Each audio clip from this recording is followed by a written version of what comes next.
All right, lads. I'll give you Blackbeard's honest opinion. You ask me, can this new captain promise you a life of prizes, plunder, and adventure? Aye. For amongst all the gentlemen of fortune sailing these West Indies, he ranks amongst the most clever. There was a time when I thought myself the deadliest scourge of these seas. But this man is a fearsome dog that feeds off trouble and turmoil. I seen him clear the deck of a Spanish galleon like it were nothing. Fighting like a devil, dressed as a man. And he's a canny one. Knows his way round every crag and crevice of these islands. So if it's fortune and adventure you seek, then Captain Edward Kenway's your man. Only, don't meddle in his private affairs. For there's more mystery to that man than even I dare ask.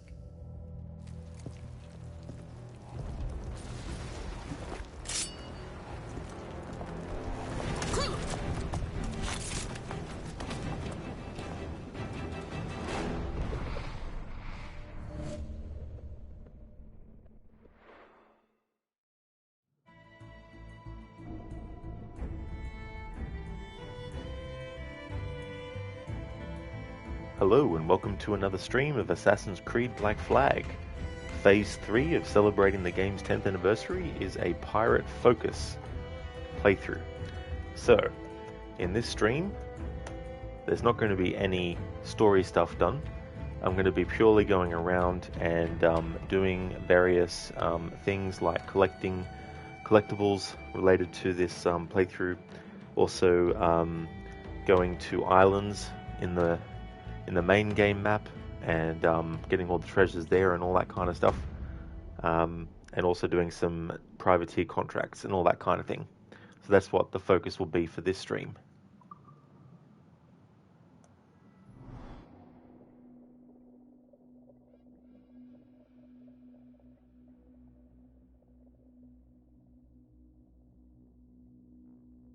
Of course today, Captain. It's a fine day for any kind of mischief. What's your feeling? I'll make no secret of wanting to see the British brought to heel. Alright, that dialogue, we're going to hear that multiple times.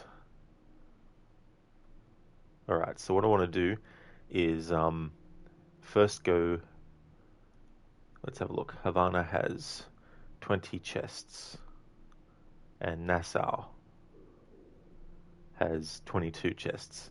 So we're going to go to Nassau first. And we're going to collect all the chests there, as well as any sea shanties and all that kind of stuff.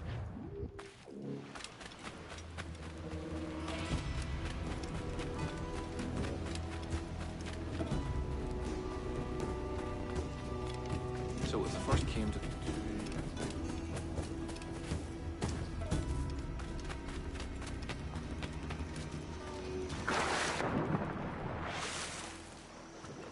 Hello there, Death. Most piratey pirate there ever was, ha. Aye. That be the case.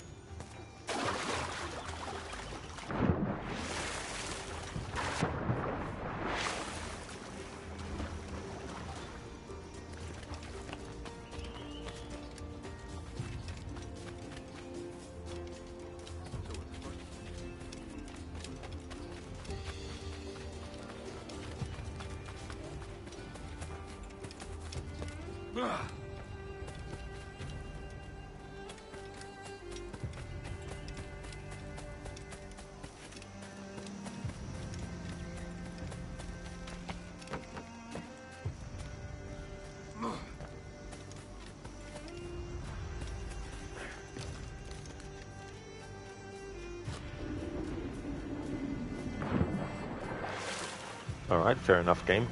Wouldn't let me just do a jump. without the leap of faith.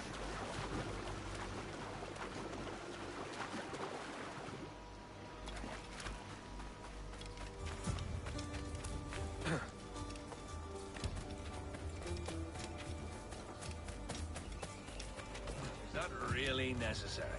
They should ship him to Bedlam. It must be. Is that? Someone's rattled his pants.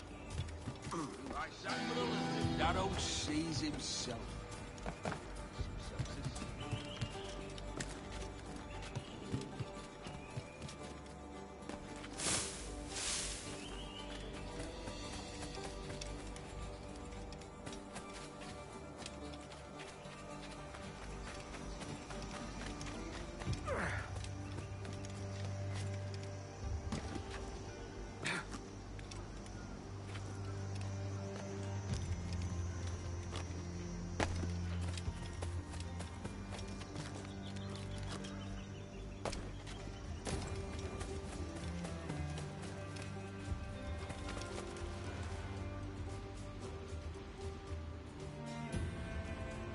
Death, don't you miss being able to climb anything right about now?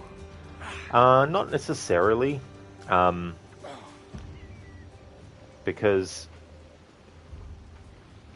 with the newer games in the series, when it comes to climbing anything, especially when it comes to mountains, there's a lot of stop starting with the climbing, because the character has to shimmy with their hands. And sometimes the game wants the character to shimmy their hands really, really slowly and all that kind of stuff. Whereas climbing up something like this, where you've already got the hand holds there already, makes the whole process faster.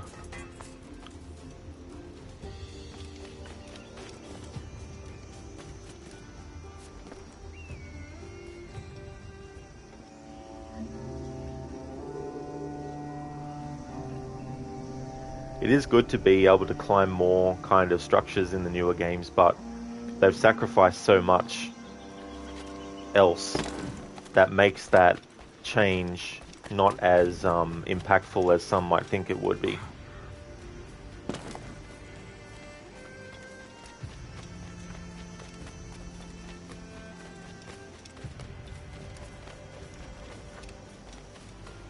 Oh, you're referring to when you accidentally fell in the water. Oh, I gotcha.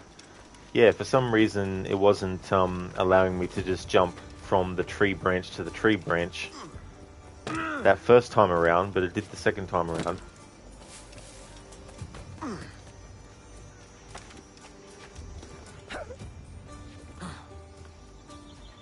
Hey there, Pitbull. How's it going?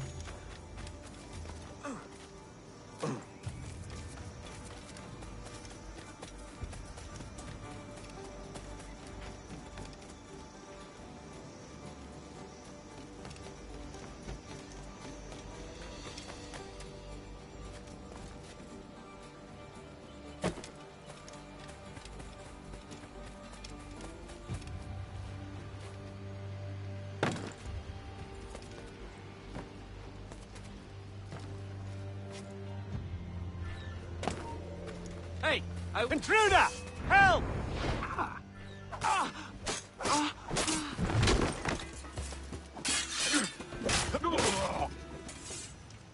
You going good, Pitbull? Excellent. Death, you might just be the top Black Flag player there ever was. Definitely wouldn't go that far, that's for sure. I'm competent, but I wouldn't say I'm a expert. There'd be much better players of this game than I am.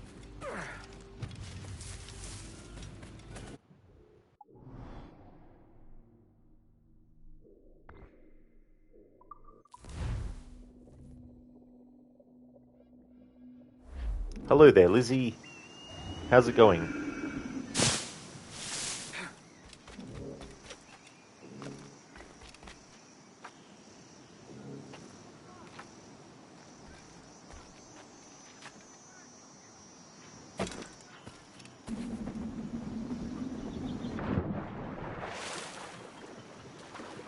I'm doing good, thanks, Pitbull.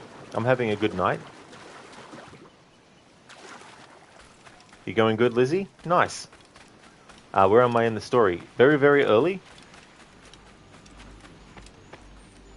What part of the story have you gotten up to in this game?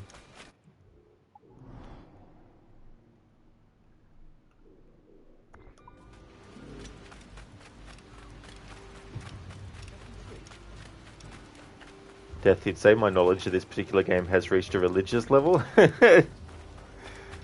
Now, there'll definitely be a lot of stuff I don't remember. Is that some sort of training exercise? It's been a very long time since I read the database entries, for example, for a lot of stuff in this game. Same with the other games in the series too. Oops.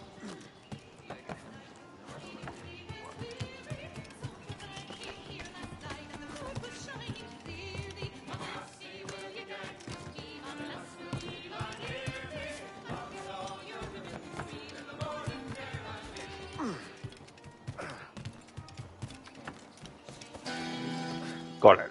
Excellent. Lizzie, you're still stuck at shooting the guy before he gets to the fort. Oh, yeah. Yeah, so we're definitely nowhere near that part of the story in this playthrough, that's for sure. Oh, wouldn't you fancy a trip to Such a beard splitters and legs. But all he ever does is box the Jesuits.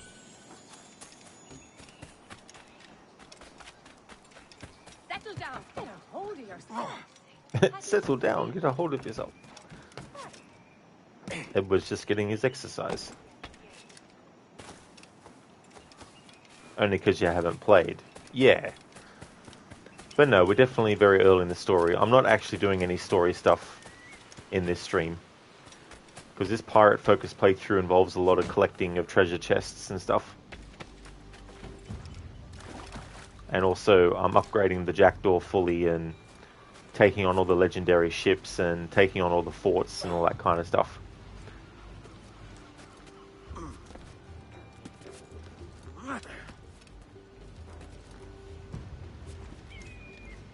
Yeah, it's a cool outfit, Lizzie. I wanted to have this outfit be worn for the whole playthrough as soon as we were able to actually equip it. Edward the Legend.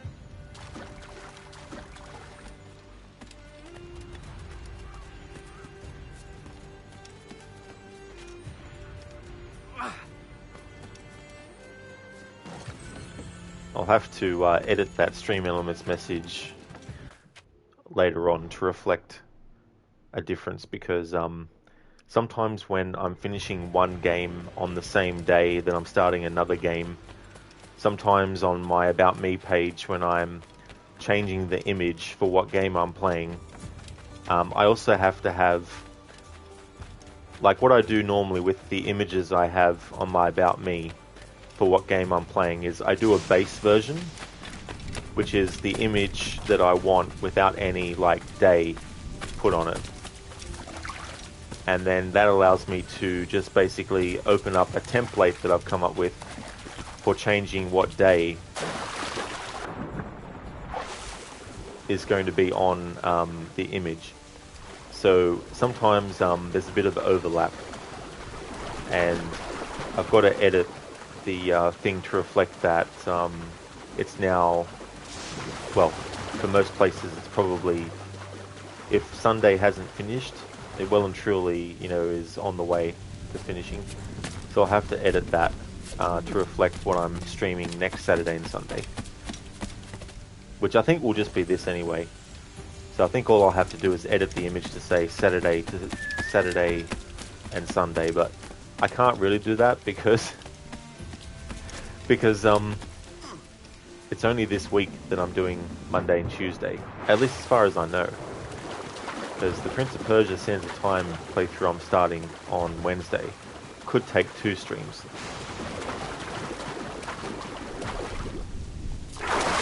Hello there, Alpha. Welcome.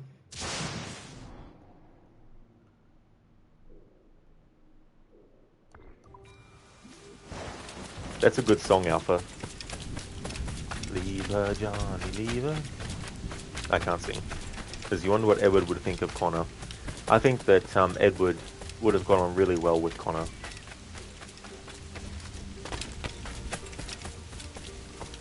Because when you think about it,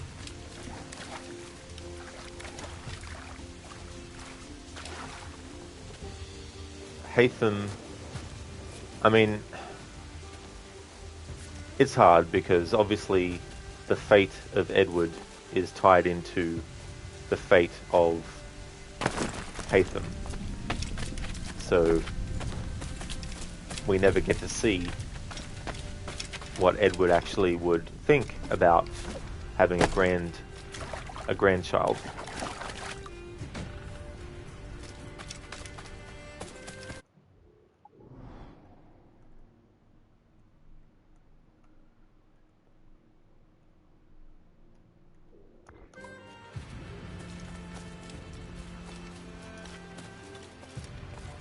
Alpha, yo ho ho up she raises, yo how she raises. You need to hear one of those. Yeah, I mean you can definitely go to YouTube and hear them. I'll be doing exploring around for a while before we get to the ship. Death, it's 6:20 Monday EST where you are. Oh cool, so you're on Monday already? Nice.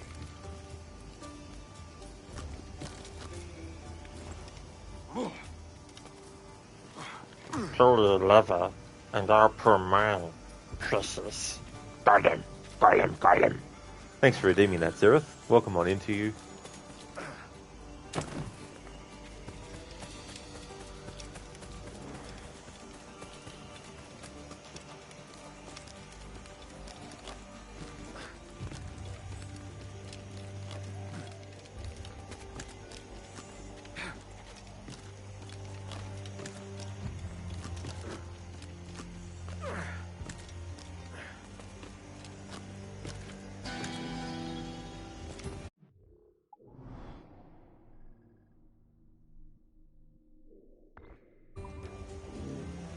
It's bittersweet, and Edward deserved better. Yeah, he definitely did.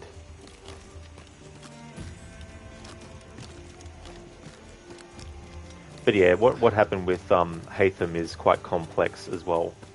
Like, up to a certain point, I can empathize with Haytham and sympathize with him because he didn't ask to see his father killed in front of him. You know, he didn't ask to lose his, you know, father at a young age. None of that was, you know, his fault or anything like that. And being brainwashed by the Templars at a young age too definitely didn't help. But I do feel that as the years went on and he became his own person and was able to make his own decisions about his life, and he was old enough to know better, that's where my empathy with him stops. Because sooner or later you have to take responsibility for your own life and your own actions. And so Haytham being brainwashed by the Templars from the age of 10 and being so indoctrinated into their way of thinking that even losing people to the Templars doesn't change his mind. It just goes to show how deeply connected he is to the Templars, but also how psychologically tethered to them he is as well.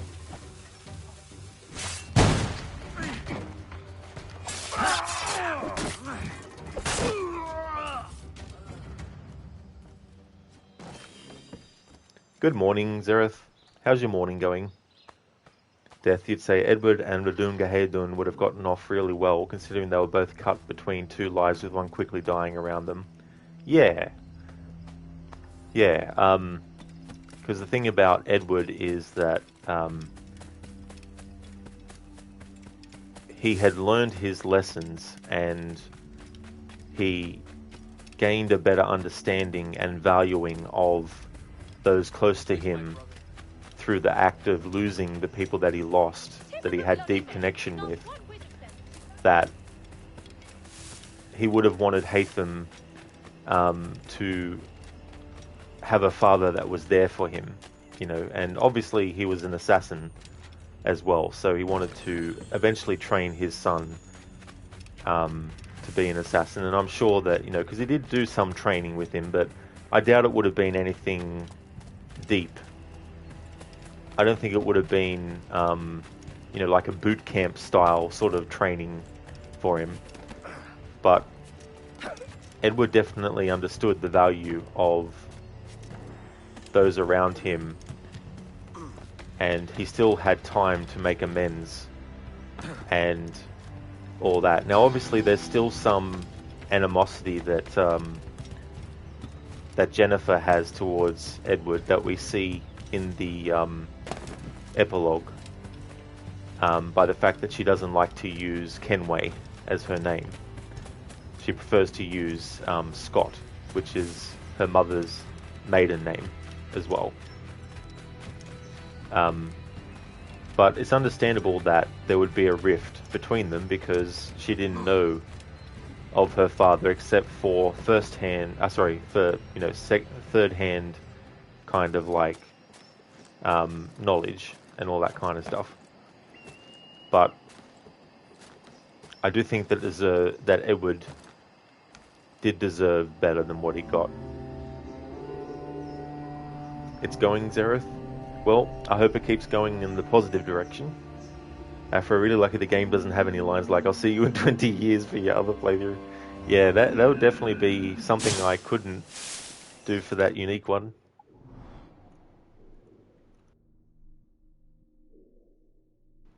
But I mean, people are more than welcome, I guess, when watching that playthrough to wait. So when 20 years does pass in the game, well, wait 20 years before you watch it. I mean, that's if the world is still even functioning at that point. If humans haven't destroyed it already by that point.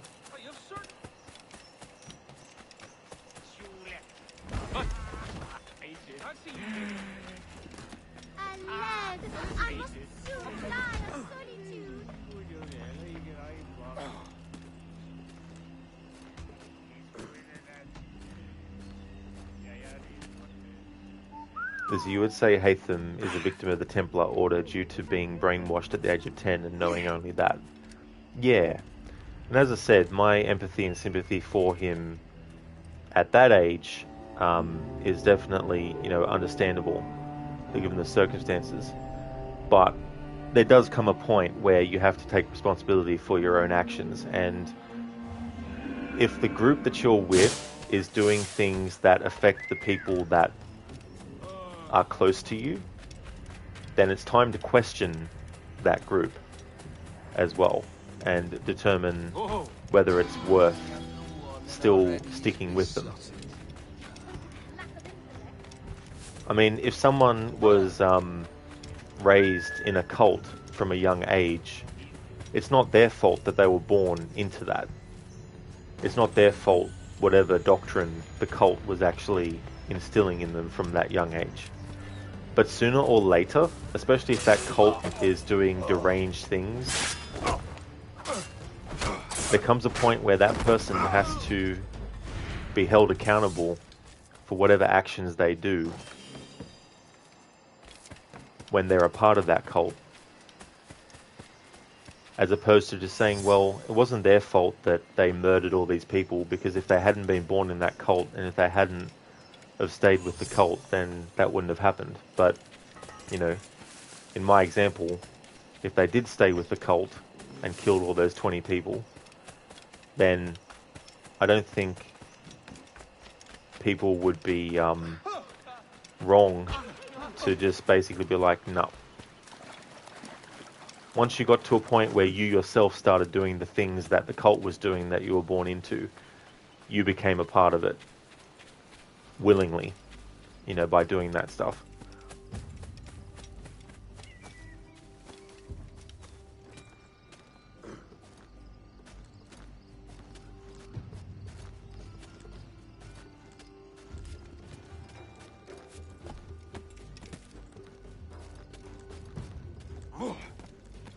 Like, obviously there's things that are out of our control, external things. Like, we can't control the weather. So if the weather on a certain day is such that the conditions for things to go wrong, unless we ourselves are doing things in addition that add to that, we can't be held responsible for things that happen out of our control. Because obviously we can't control the weather. We can't control the conditions that are created by that weather. But we can actually control what we decide to do in addition to those conditions that could either make it worse or make it better. And depending on what happens, certain responsibility still has to be taken by the person. Like if someone decided when it was really, really raining and the roads were slippery, they decided to go way over the speed limit and, you know, do fishtails on the road, and then they end up killing someone. They weren't in control of the road conditions, but they were certainly in control of how they handled the road under those conditions. So you couldn't just say, well, it's not their fault that they run over that person, because if the weather hadn't been like that, they wouldn't have been driving like that. And it's like, well, that can't be quantified. Because even if the weather wasn't like that, they probably still would have driven like that, you know. But there's so many variables and possibilities that happen. But when there's things that are in your control, and something happens because of actions that you make, there's no point blaming other people for those. Because ultimately you're just basically lying to yourself and not taking responsibility. So to bring it back to Haytham and all that kind of stuff, once he found out that it was Reginald Birch who sold his sister to slavery, you would think that would be enough to make him question, do I really still want to be a Templar after they've done that? And Haytham's answer was yes. When he found out that Radun Gahedun's mother was killed and died as a result of, you know, things that Charles Lee had done against against Haytham's wishes. Haytham could have went, am I really, really doing good for the world being a Templar? If even my own can go against my orders and do things, you know, but nope, he's just like, oh yeah, whatever.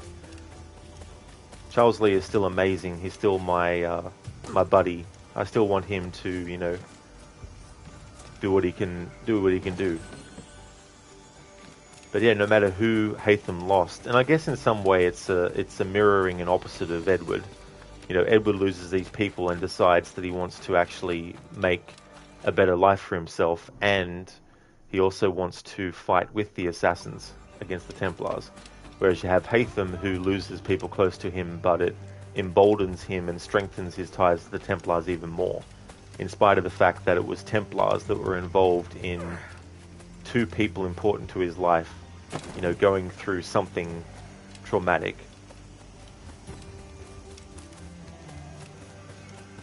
Death, you did enjoy the banter between Haytham and Radun Gahedun in AC3. They do make logical points. Yeah. The thing is, though, there's some things that Haytham says that just because they're true doesn't mean it's right to just give up and believe that about, you know, humanity as well.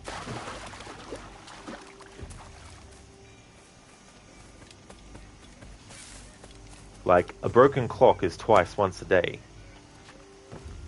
You know, that's the saying. But then also, a serial killer one day, you know, might have helped someone who was very struggling with their life. You know, and then they might have said to someone, yeah, I really helped someone today, and I feel that everyone should do that themselves. And yet, you know, they've already killed someone, and then people find out they're a serial killer. It's like, well, we can't really give you a tick for the good things you did when you did something so heinous, you know. But then you get things where it's like, you know, people obviously get brainwashed to a point where they feel like there's something else that is causing things. Because the cult themselves might have said, yeah, this is what causes all this stuff.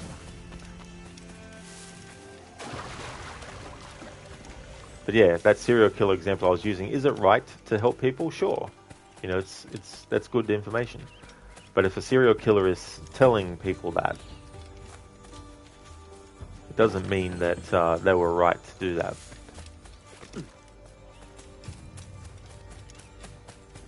Hey there, Oz Jim. Good evening, how's it going?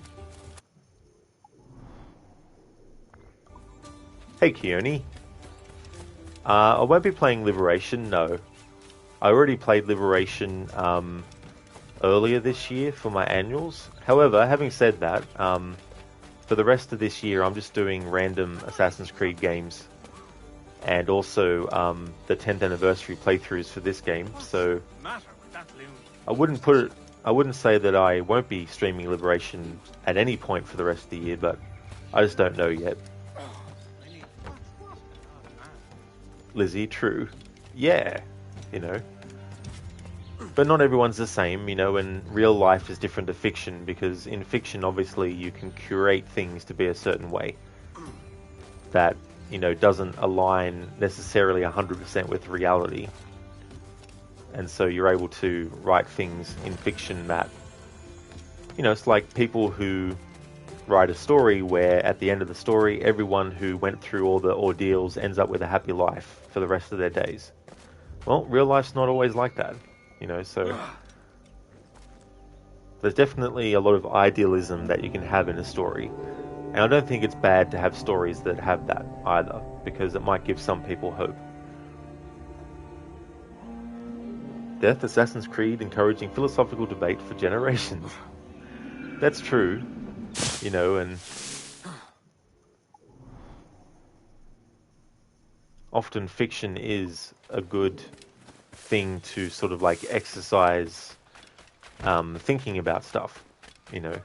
I mean, obviously, as games have gotten more advanced in both storytelling but also in performance and all that kind of stuff, there's definitely a lot of things that character-wise can be looked at in real life. Like, you know, if someone's a psychologist or if they're a doctor and they look at a video game that's trying to add some semblance of realism to it, then they'll be able to spot any inconsistencies and say, yep, this is not something that would happen, or this is something that could happen, you know.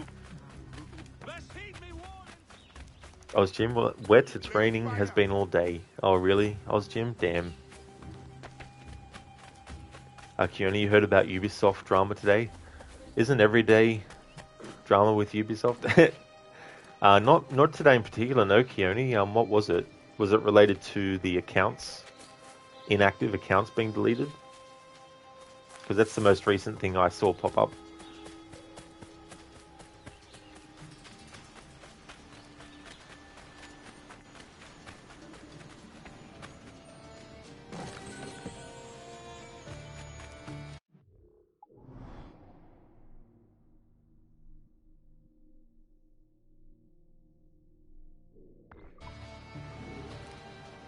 Keone, yeah, messed up, lol.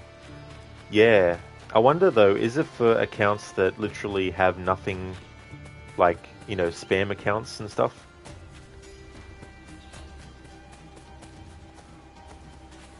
But then again, I didn't really look into it, so I don't know the ins and outs of it.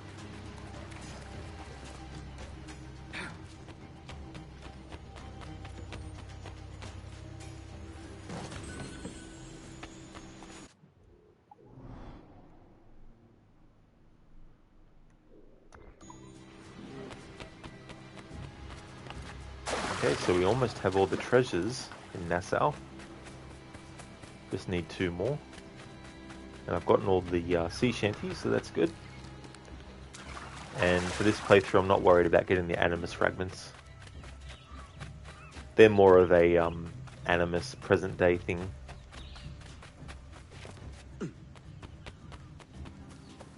Death, you'd be interested to hear if those accounts were never logged into, or if they hadn't bought anything of late. What exactly do they consider inactive? Yeah, well, that's the thing too. Like, is an account inactive where someone just, has had a lot of things that have happened and they haven't been able to, log into their account for a while? Or is it, accounts that have been inactive for like the past 5 or more years,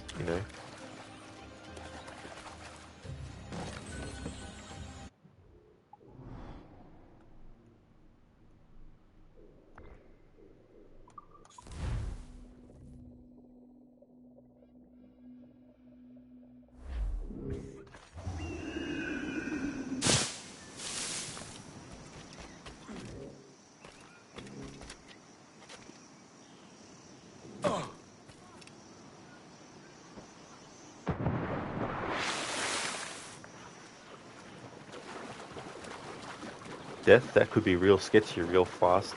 That's true. Yeah, definitely could be. Jim, no, if your account is not being used in the wild, they will send you a warning to activate or it's gone. Well, if they do that, at least that's something, instead of just not giving anyone notice. Because, some people might just, have decided, hey, I want to travel around the world for a year, and haven't logged in.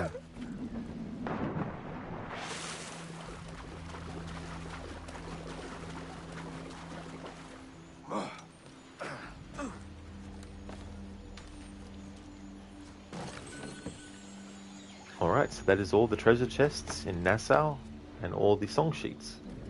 Which means we can now fast travel to Havana and do the same thing.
¡Tú, detente!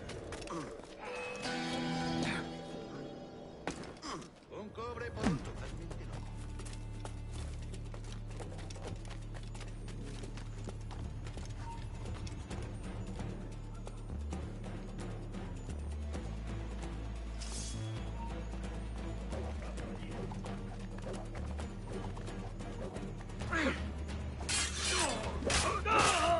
¡Más rápido! ¡No debemos perderlo!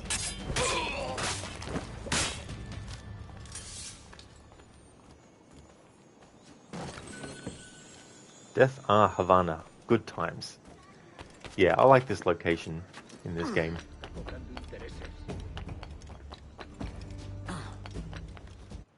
Jim, you think AC Games would be one of the best open world games out there?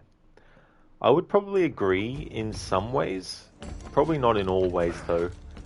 I do feel that sometimes they create so big a game world that beyond having great architecture and, environments that they've created, gameplay-wise, a lot of the time it's just like, let's just, you know, put 1,000 collectibles in the game.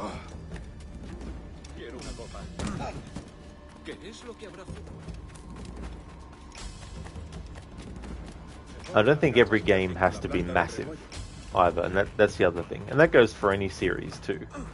Unless it's a series that is known for massive open worlds, like, you know, Elder Scrolls games, for example. But, you know, Assassin's Creed, like, if you look at Unity, the main bulk of the story is just in one big city. And that's enough. You know, we do go to other parts of France.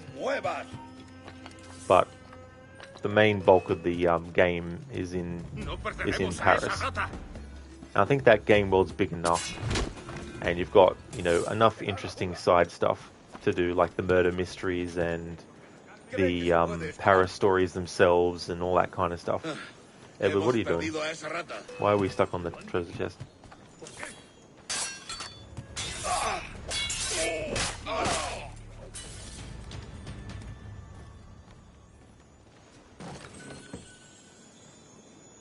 Death, the angle of that incline he just caught was outrageous. He's the world's greatest mountain climber. He really is.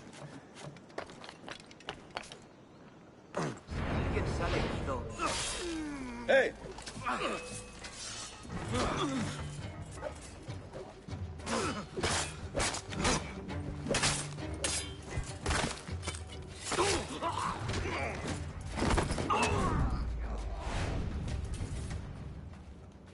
Death, I think we can agree AC went downhill when they got greedy and added online. Yeah, I mean, that's the thing too, like, certain things that were big trends at the time that then became, you know, standardized things expected, you know, and having like an online component.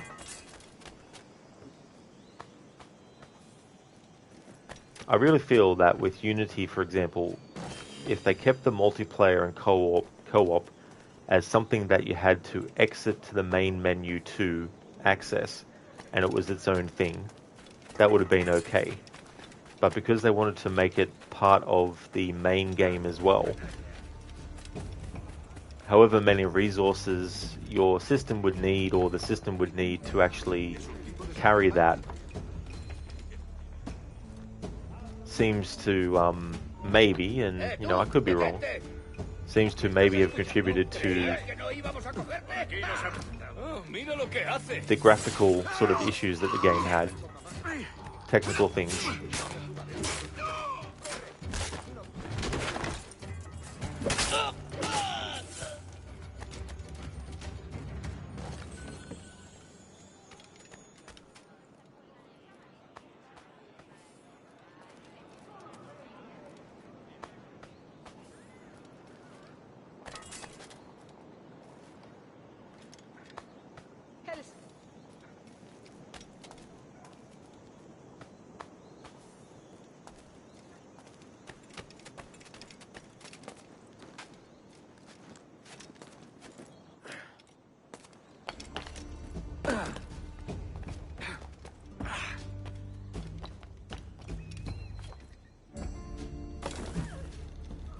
Yeah, Ozgym, absolutely. Strong legs to kick open a chest.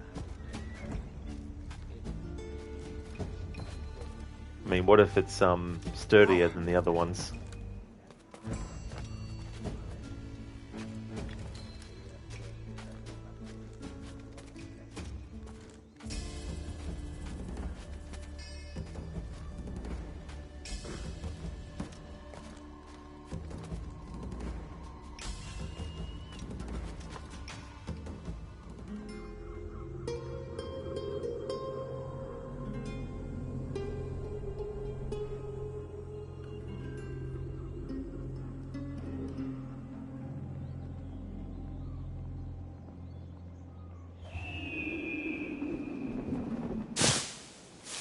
¿Llegó a Cartagena? Sí. So once I've done some collecting in Havana, what I'm going to do then is go to the open sea, and when I do, I'm going to make active the channel point reward for someone to choose, you know, what sea shanty they'd like to hear. And before I activate it though, I will actually go over which ones I've unlocked so that people know ahead of time. But that won't be active until I actually mention that I'm going to activate it. Oh, hang on, this is between these bushes. Here we go. That'll do. And how? And how?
Alto!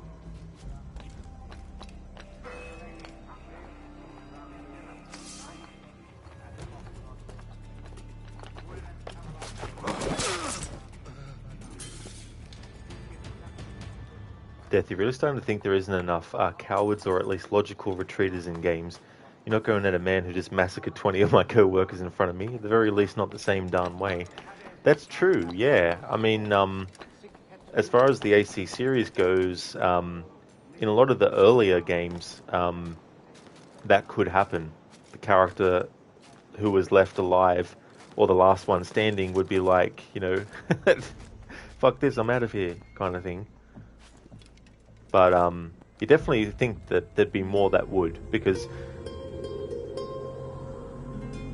video games have for a while tried to ride the balance of creating something that's controlled to appear to be uncontrolled.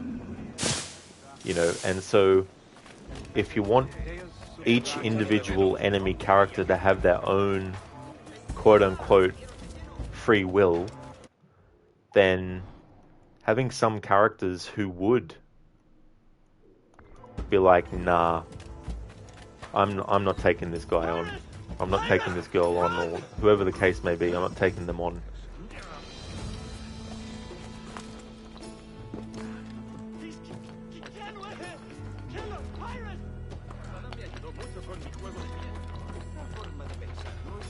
Master, be kind, please. I'm just an errand boy.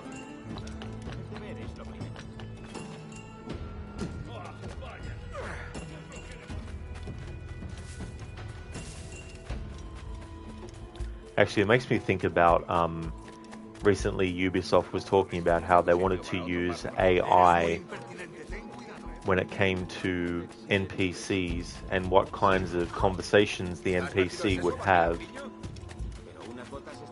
And obviously there's multiple angles you could look at that kind of process. And you could look at it as, sure, it might not be perfect yet, but as with a lot of technology, the more time that passes and the more that technology is improved upon, the more those improvements start to feel natural to the process and the result and all that kind of stuff. You could look at it from, that's just lazy, you know, which is fair enough. You know, I think people who would have that perspective on that are not wrong. You know, there definitely is an element of laziness to that. From a creative point of view, you could also argue that having AI do that kind of stuff takes away from the writer coming up with the dialogue themselves, and then having, of course, the performer say that dialogue and all that kind of stuff. The angle of trying to create an extra layer of realism, the idea of using AI to actually have an NPC be able to literally have any kind of conversation with you. Now, obviously, within reason, if you're playing a video game that's set in a medieval time period, you're not going to have the NPC program to start talking about, you know, modern technology. So you still have to have some parameters for the AI to work within, obviously. But being able to have the AI auto-generate dialogue with those parameters in mind could lead to some very, you know, interesting things. But again, you have the idea of when we have a moment that we want to be funny, then the person performing is one of the components that's needed for the comedy to work. But if the person who is the subject of the comedy cannot deliver their lines in a way that is funny, then it's not going to be funny. You know, so if you have an AI who's coming up with dialogue for a comedy, that dialogue might not even be that funny. You know, so there's still an element of things won't be 100% perfect. There'll still have to be some kind of, you know, hand guiding it or curating it to be like, yeah, that's cool that the AI can come up with that dialogue, but if we were playing a game set in the 1600s and you had an NPC say, yeah, did you check your emails this morning? I checked mine and I had this really funny email. That wouldn't fit that time period, you know, unless you were doing a comedy that was, you know, satirizing that time period and adding technology that we have today, you know, but I can definitely see multiple sides to the use of AI and things as well.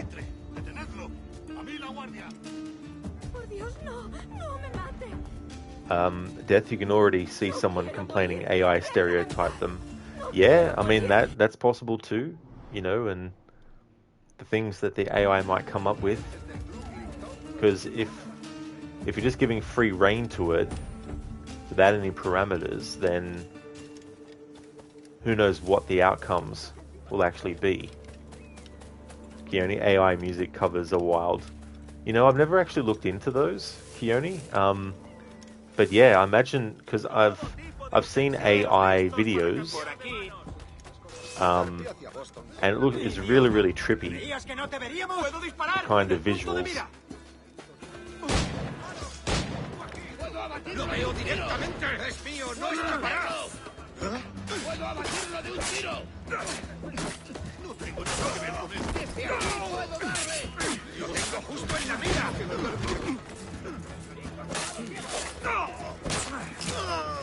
¡Lo tengo a tiro!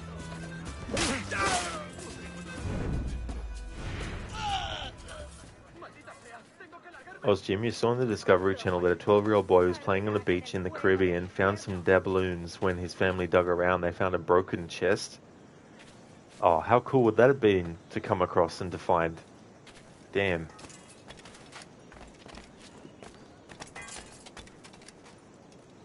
Death, this is a perfect example. Oh, sorry, what is Death? I might have said something that I can't remember now the context of. Hey there, little pumpkin. Welcome. I hope things are going good.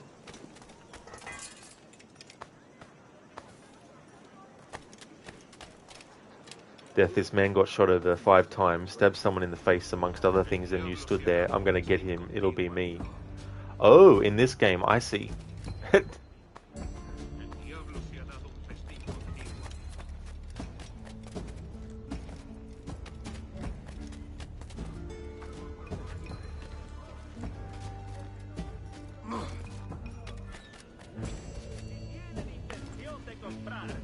The Pumpkin? Yeah, having fun with Origins DLC. How are you?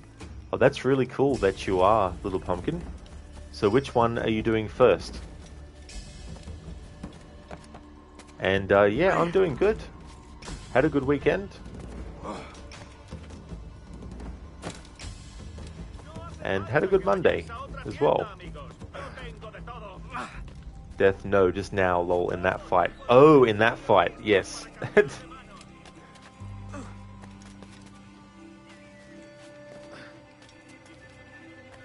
Jim, they said its value in modern currencies is around 400 million. Holy shit. That'd be so cool to discover. And, to find out that it was real too, authentic, it wasn't faked.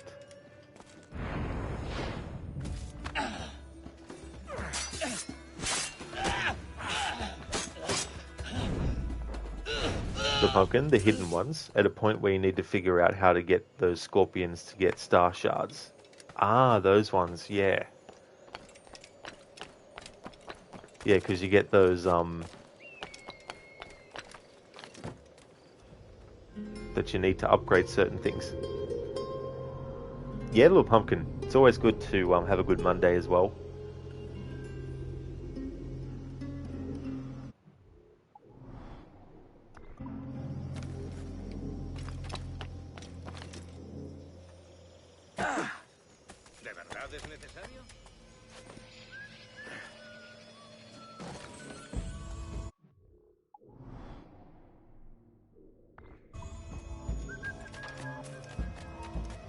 ¡Espera! ¡Acabaré contigo enseguida!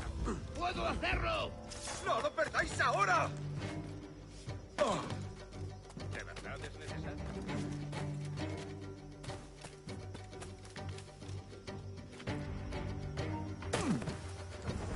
¡Déjalo! ¡Se ha vuelto a esconder en su agujero! ¡Alto! ¡Únete a tus antepasados! ¡Allí está!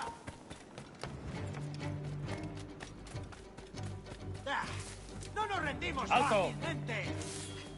Little Pumpkin, you find it interesting there was a tree of life, which is the same as in Viking mythology. Yeah, I mean, that's the thing, right? Like, trees can be used symbolically for so much stuff. Like, you think about trees that are full of all these branches, and how, when you think about life and how many different branches things can have, different paths that one could go down and all that kind of stuff.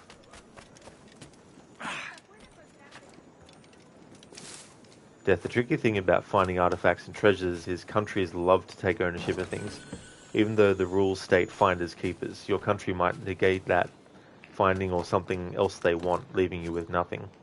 That's true, and sometimes as well, these discoveries might be made by people who just do not have the full understanding of the process of things.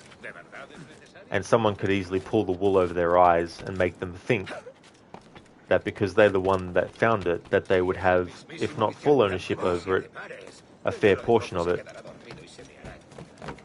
And they could be convinced to give up that portion, believing that they're only giving up a small portion of it,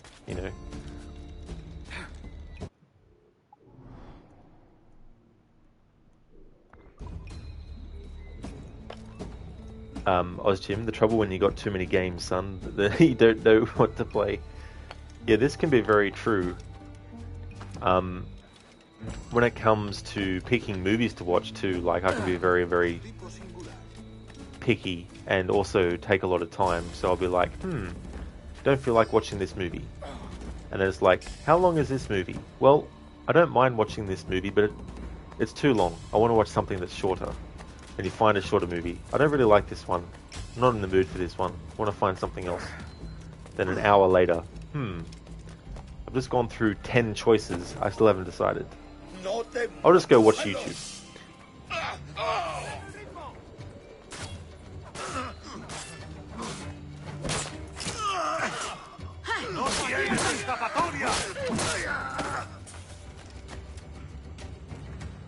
Little Pumpkin, you did recently learn Tree of Life or something in that sense, kind of common in mythologies across the world.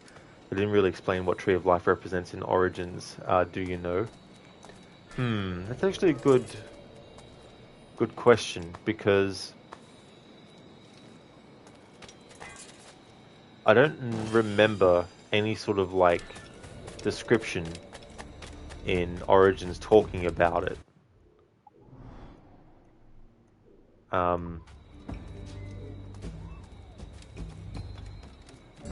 But maybe the Discovery Tour might talk a bit about it.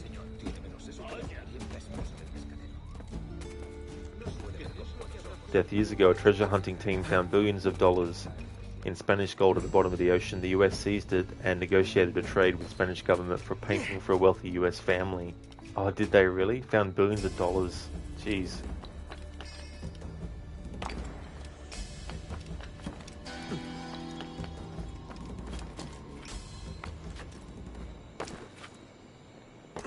The pumpkin, and then it takes you 2 hours to decide, which is the same amount of watching a movie. Exactly, you know. And there's been times where I've opted to watch a YouTube video that's like an hour or two long, when I had turned down watching a movie that was 2 hours long.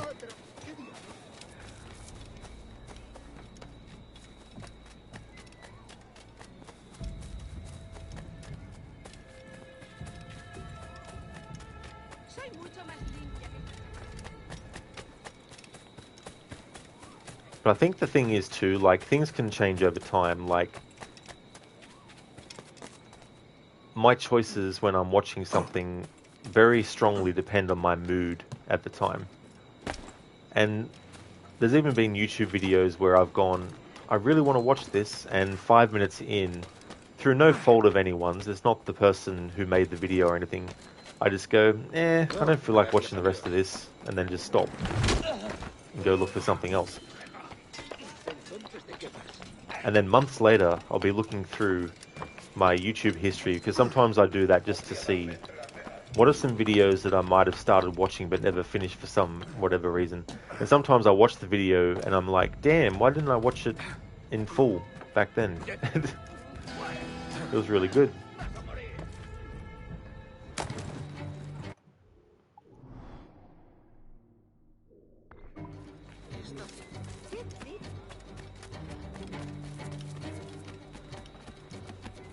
Zereth, then you go back and watch the first movie. That's true, Zereth. Yeah, that happens as well. Death, in that particular case, it obviously cost that company millions to bring that material up from the ocean floor. They were left with no reimbursement at all. And I could definitely understand them being very disappointed and angry about that too, because they would be thinking about all the stuff that they could have done with that. Edward, why do you not like climbing around this all of a sudden?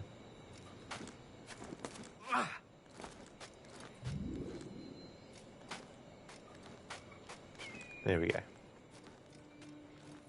Little Pumpkin, you like that with music, trying to find the perfect album or song can also take you a whole day. By that time, your mood has changed.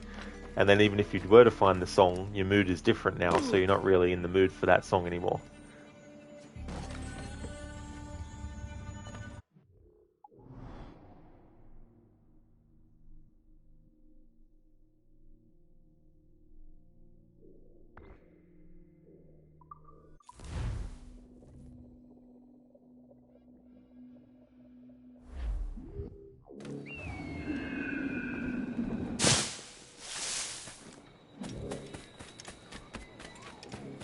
No eres bien recibido.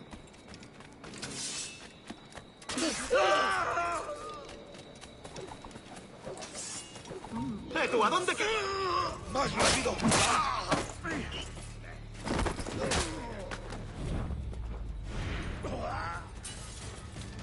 Solo ha probado el trago y ya está borracho. La ramera se encargará. Si es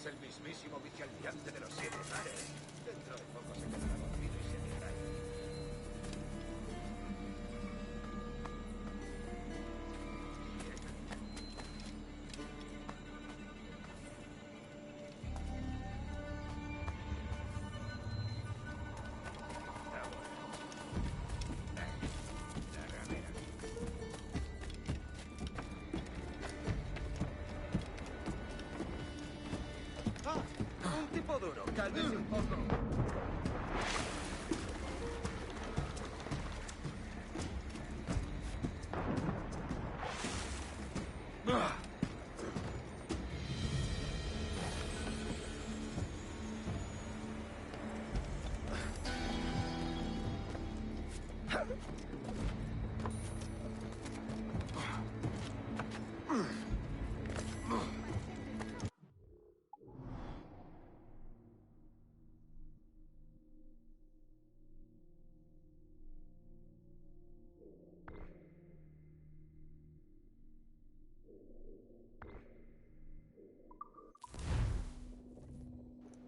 The pumpkin. According to Google, in Egyptian mythology, the Tree of Life was thought to have held the knowledge of the divine plan. This was essentially a plan or timeline of all creation, starting at the very beginning of time. The Tree of Life in ancient Egypt was home to the phoenix, also known as the Bennu bird. So the tree was pretty similar as the one in Viking mythology. Yeah, that's the interesting thing about so many things, mythologies and also religions, is you have a lot of things that are talked about that are essentially the same. They might have a different name, they might have a different origin of it, but they're all related to this one central idea. ¡Alto ahí! Estás acabado. ¡No lo perdáis!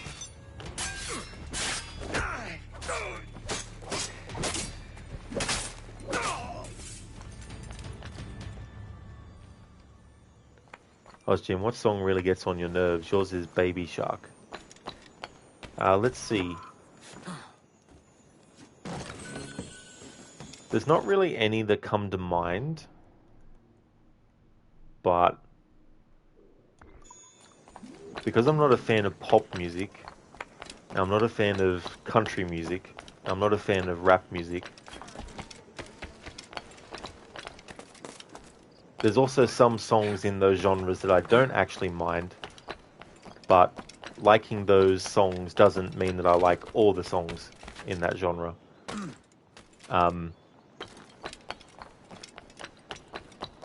But yeah, as far as any specific songs, nothing's really coming to mind as one that gets on my nerves a lot.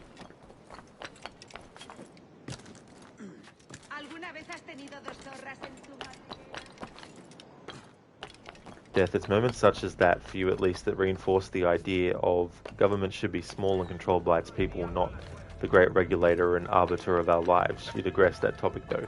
Oh yeah, and that's appreciated as well, Death, for sure. But yeah, there's definitely a lot of examples of things that have either been done the right way or the wrong way. And then there's even things that some might say was the right way and others might not. And things that were done the wrong way that some might say is right and others not.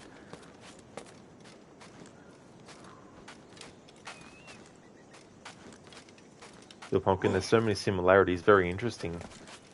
And I think the other thing too is that it's one of the reasons why a lot of stories can resonate no matter where they originated from.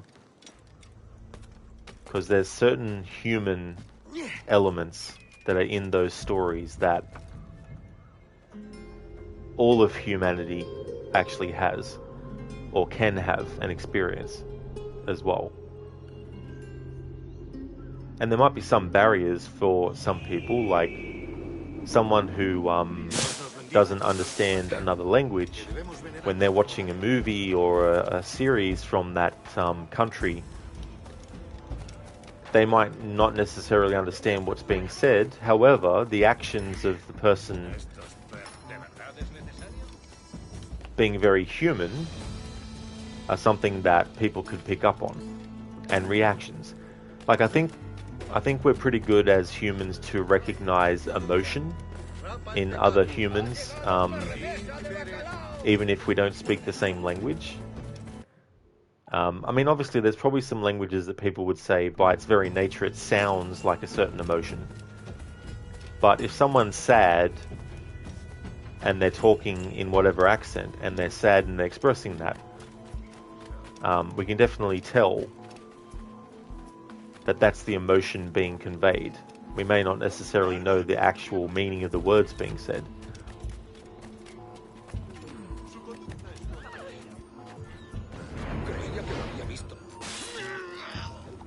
¡Por el intruso! ¡Un intruso! We may as well rob this plantation while we're here.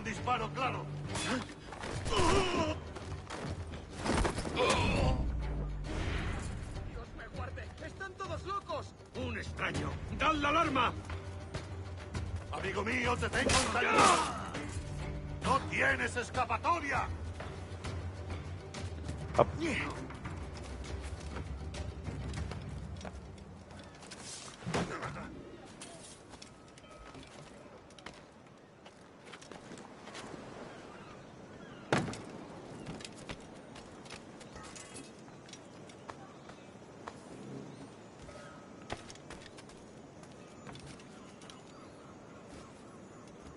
Death, whatever the current trending song is your vein of existence, that's understandable too as well.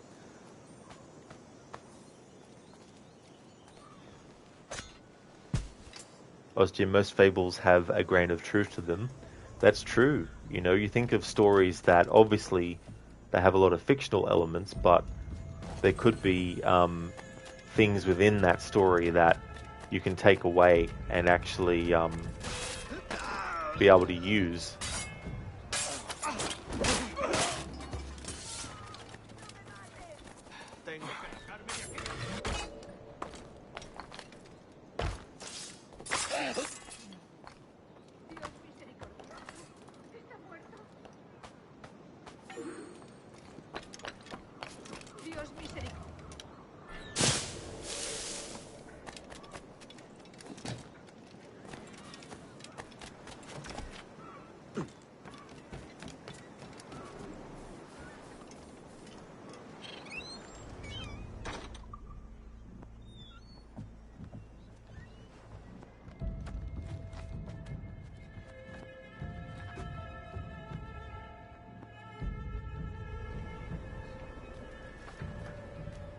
Nice one, Death. Witcher 3 location completed.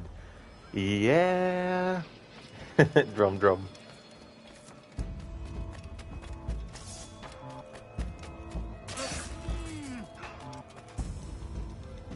Alright, so we've got all the chests, all the song sheets, and all the secrets here in Havana. Excellent.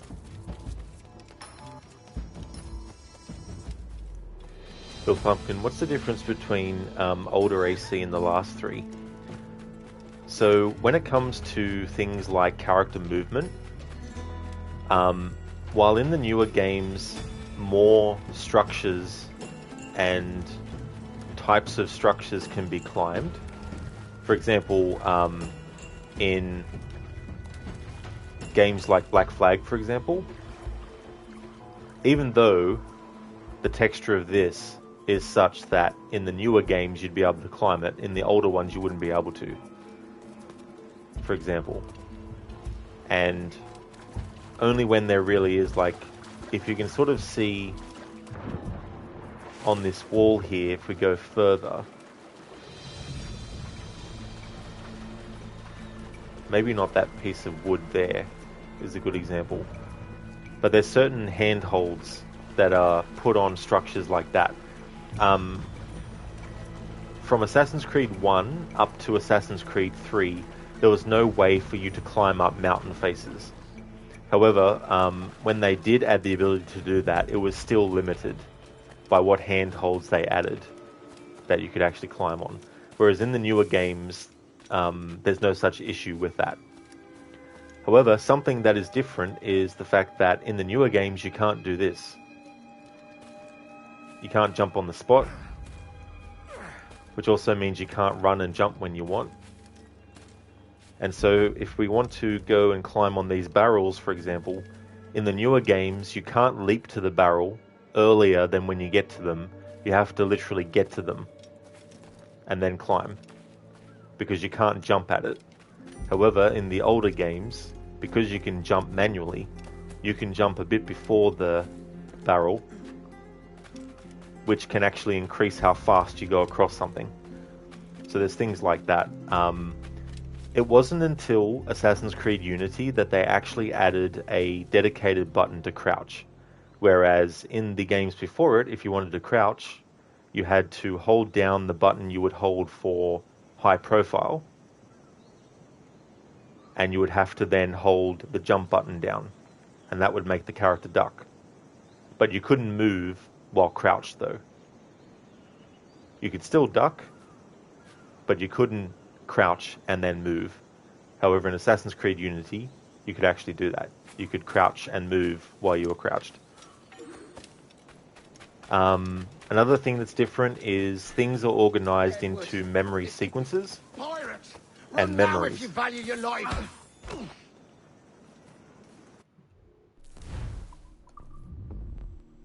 So, for example, I've finished sequence 4, memory 1,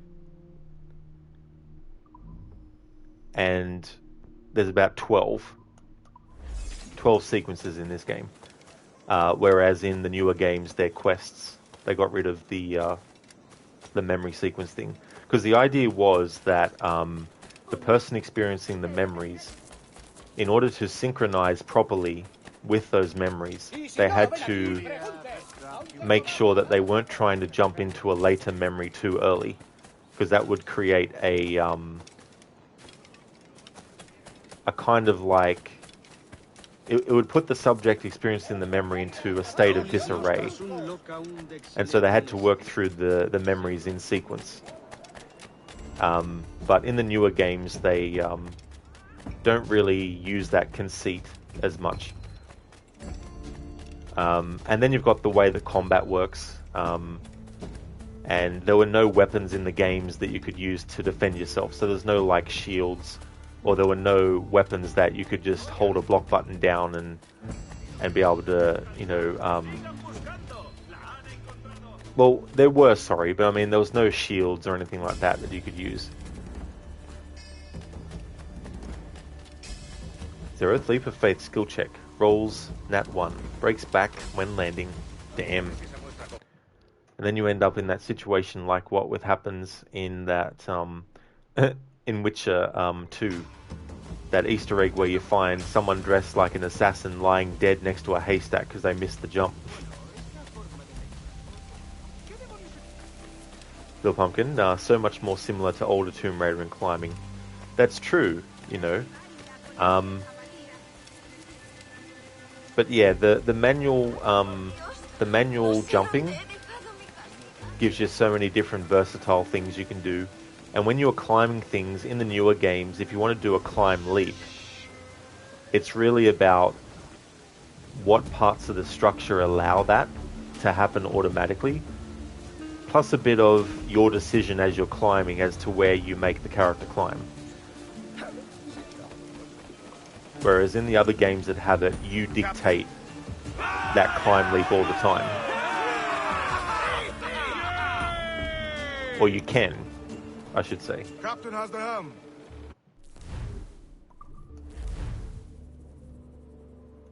The pumpkin, Death, it's the difference between a classic Mustang and the new one. The one is nice, the new one is nice, even more reliable, but something is missing, Today, Captain. and the original has got it. For any kind of mischief. So this dialogue What's your with feeling? I'll Adewale make no has secret of already wanting to been see the British played. brought to heel.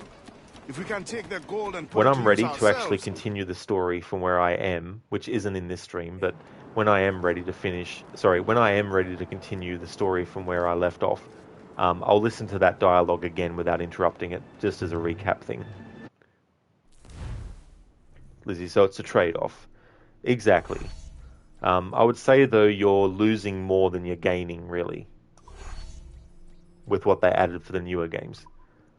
Having said that, though, there's still things that could have been improved while still keeping them included as well.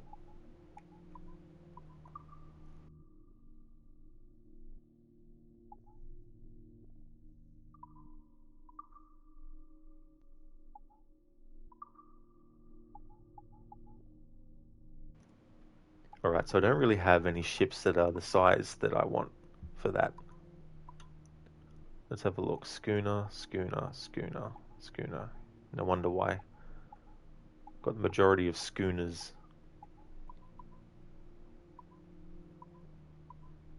Alright, so let's salvage the schooner. I want to get rid of all the schooners.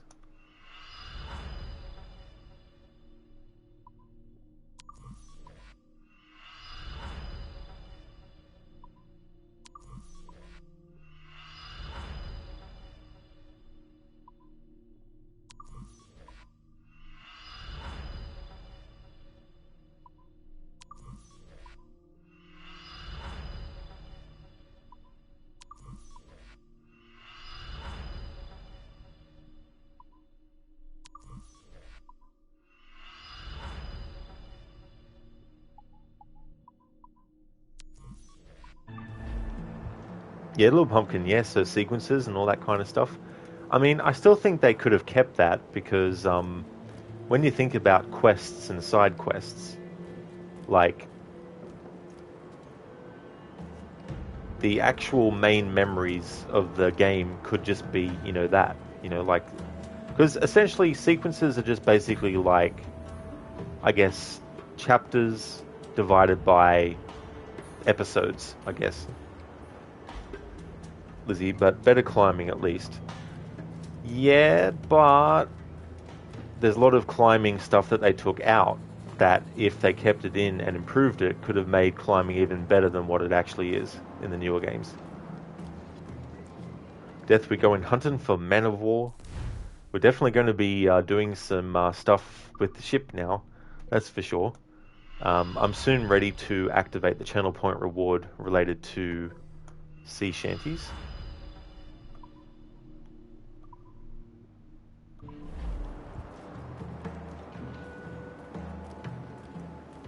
Jim, Mirage is supposed to bring some things back from what you've heard. Yeah, be interesting to see if they actually deliver on that or not. Quite some distance, mind. On the Alright, so what I want to do is just take on some ships, and we also have a naval convoy over that way. Little Pumpkin, you're not really a fan of not being able to climb more things in the last 3 Tomb Raiders.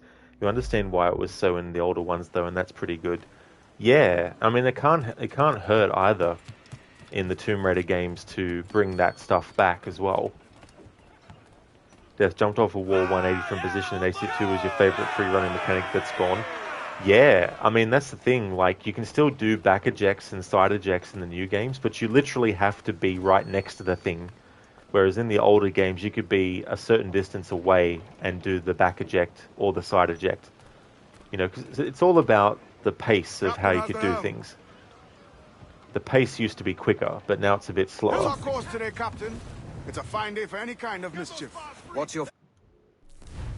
Alright, so let me go to my dashboard and go to Sea Shanties in the menu. Just to show what Sea Shanties I've actually unlocked.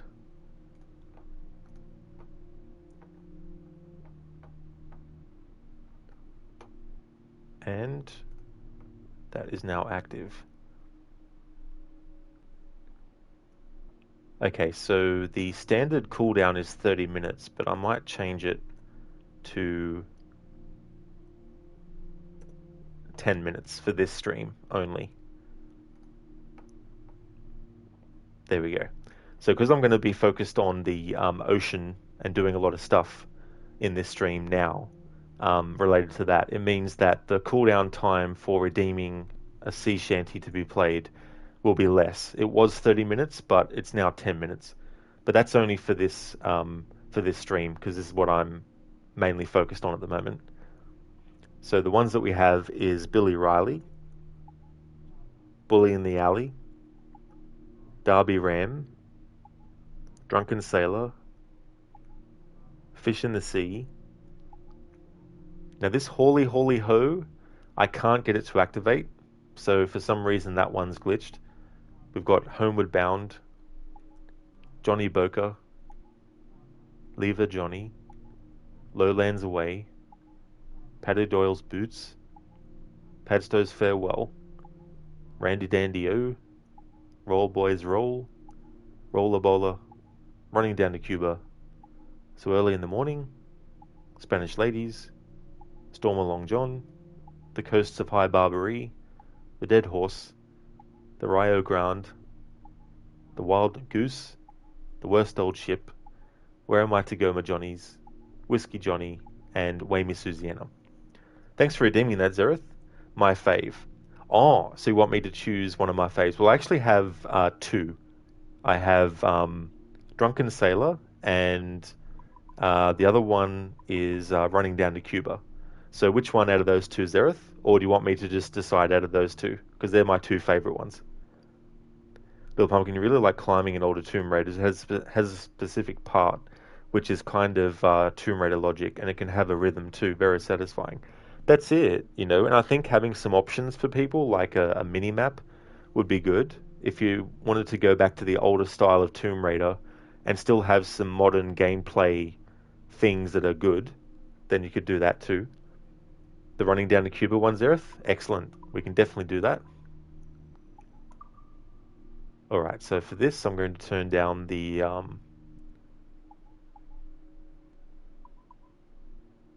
Yeah, so that should be fine. I'll make no secret of wanting to see the British brought to heel. We'll just wait If for we later can while he take their stops gold talking. and put it to use ourselves, I'll be a happy man. Spoken like a true Welshman, Addy. And what's your aim? Master Kidd hinted at a prize he was eager to show me down in Tulum. Quite some distance, mind, on the Yucatan Peninsula. You trust him to play it fair? I can't be sure. But he has a way of picking away at my conscience that gives me pause. I should go see him soon. So long as we take some prizes along the way, I'm sure the crew will understand. I'll set a course for Tulum. Alright, Zereth. So running down to Cuba. I'll just keep cycling through till we get it. Give voice, you tars! I'm fully in the alley. Oh, Billy Riley was a dancing master. A poor old man came riding by, and we sang down to Cuba with a load of sugar.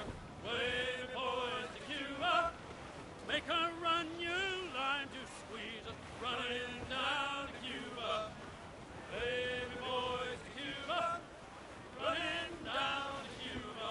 Oh, I got a sister, she's 9 feet tall. Baby boys to Cuba. Sleeps in the kitchen with her feet in the hall. Running down to Cuba. Wavy boys to Cuba. Running down to Cuba. The captain, he will trim the sails. Wavy boys to Cuba. Winging the water over the rails. Running down to Cuba. Wavy boys Larboard! to Cuba. Some sort of cargo there, sir. Give me a gal can dance fandango. Way boys to Cuba. Round as a melon and sweet as a mango. Running down to Cuba. Way boys to Cuba. Running down to Cuba. Oh, the sugar and homeward go. Way boys to Cuba. Mr. Mayfield told me so. Running down to Cuba. Starboard, Captain. Looks like booty. There we go. Thank you, Zareth, for redeeming the Sea Shanty. Death, you just realised the voice actor is the guy from Sons of Anarchy. At least it sounds like him. I never actually saw that show, but I do know that Charlie Hunman and Ron Perlman were in it, but I don't know if Matt Ryan was. Matt Ryan plays Edward Kenway in this, but I don't know if he was in that show or not. Good morning there, Lucinda. Welcome on in. Happy Monday to you. Yeah, it's going really well. Things are going good, thanks, Lucinda. How's things going with you? Zereth would be epic if you were going to Cuba as well, lol. It really would. It really would. Oh, hang on. Turn down for what? Well, Sea Shanty, obviously. Good old Sea Shanties. Death, that medal you picked up looks to have been cursed. It well might have been. That's the thing too, like, even in this time period, that this game is set in, you would have had people believing in certain, you know, myths and stuff. I mean, there's people today that believe in myths and believe that they actually happened and stuff, but Jim, this is what you did most of the time when you played this, hunting ships. Cool. I mean, it's definitely good too because, you know, you get your resources, rum and sugar for selling, but also the materials you need for upgrading the ship and stuff.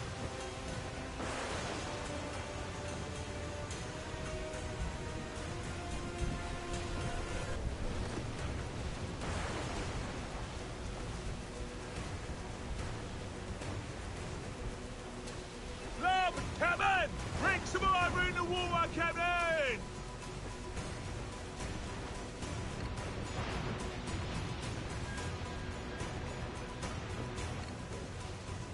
Starboard! Convoy, Captain! Rich and risky!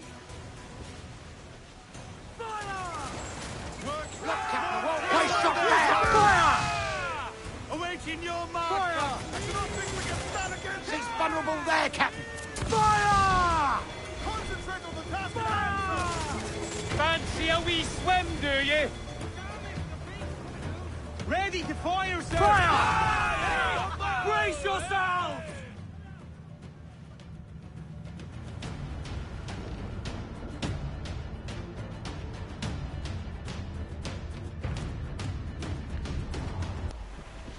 Fire! It's all exposed! Take the shots, sir!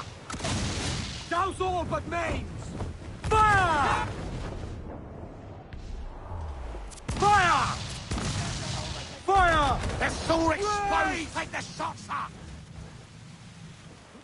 Fire! Fire! She's vulnerable there, Captain! Fire! Fire! Look, Captain, a well-placed shot there! Fire! Batten Take yourselves! some damage here!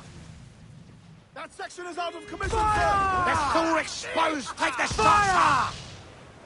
Ready to fire, There, sir! sir! Good shots of Crippler! Listen, are you doing okay? Necro had a rocky sleep night, so did you. But other than that, you don't think it will bother you too much today? Oh, that really is a shame that you both didn't get some good sleep. Listen, that sucks. But yeah, hopefully it doesn't have too much of an effect for you both. Oh, Jim, it's fun just sinking ships. It really is. Plus, I love the whole boarding process as well. Hey there, Brutus. Welcome on in. How's it going? Zareth, fancy a wee swim, do you? No, just fell off the boat in a diving fashion. So true. Beat them back! I have it, look!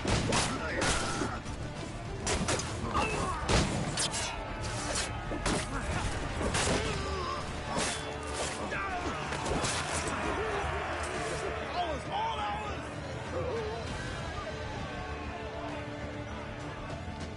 Death GG, boys, done good. They sure did. They got the job done. Hey there, Harbinger, thanks for leaving the lurk. Listen, you got the last achievement in Halls of Torment yesterday. 201 achievements in 51.4 hours in about 2 weeks' time. That is so awesome, listen, that you got that done. That's a lot of achievements, holy shit. Brutus, it's Monday, don't ask, but you hope you're doing well. Well, I hope things improve for you, Brutus, if you're having a rough one. I'm doing well. Things are going good. Had a good weekend. Death, you missed that rope in Odyssey. Yeah. Yeah, I just love the whole spectacle of raiding the ships in this game. Whereas in Odyssey, it's just like, you just step over from one ship to the next, literally. And it's just like, it doesn't have the same oomph, I feel. Race! We're gonna hit them!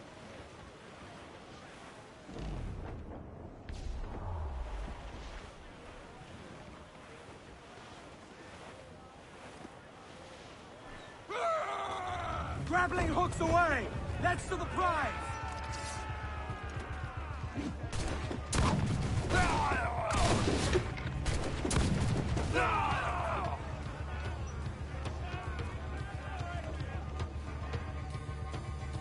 Brutus, it's not rough, just not fond of Mondays. People expecting you to leave your video games and go to work. What bullshit. It's like, what is this?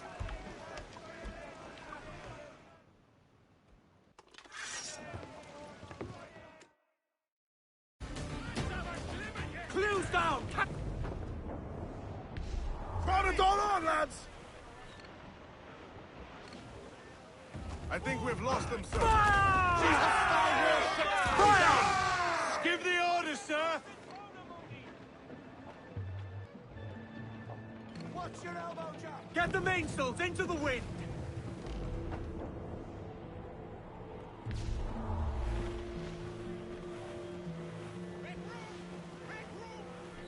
Brace for impact! Consider yourself secured! Reel the lubbers in! That pale one's mine, you hear?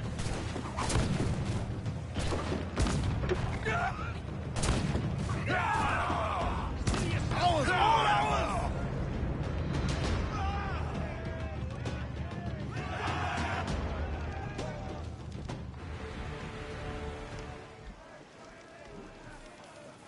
Thank you so much for the follow, Vladimir.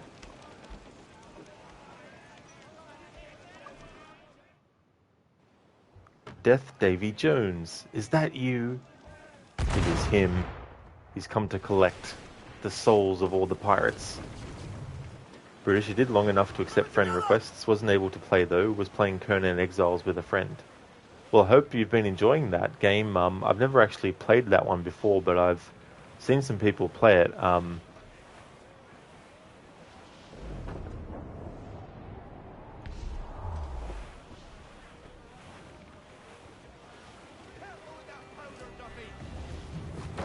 Pull them in with a will! Grind you to meal and blow you to the fore wing.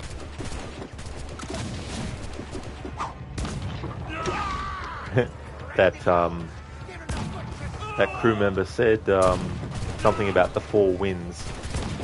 Reminds me of Conan the Barbarian. When Conan meets the character Subutai, and they're both talking about what gods they follow.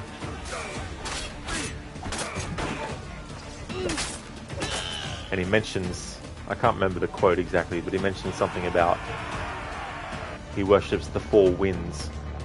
And then Conan's like, ha! Crom laughs at the four winds.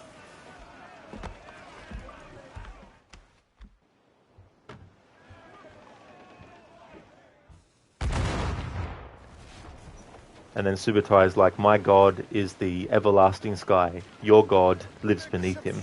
Unfold mains, let's move! Because Crom is a mountain god. Close down, man your sheets! Or he sits on a mountain. Shorten sail! Get off the square! That's the man there, she's gone! Ready to fire! Look, Captain! That's where the most tender! Cannon ready! Fire! And have themselves exposed! Fire! Make him back up! Fire! Fire! That's the man there, she's gone! Fire! Look, Captain! That's where the most tender! Fire! She's weak, is right there, Captain!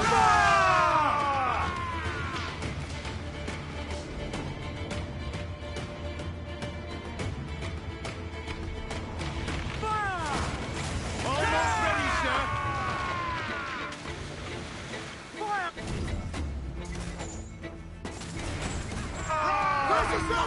Drag them to their doom!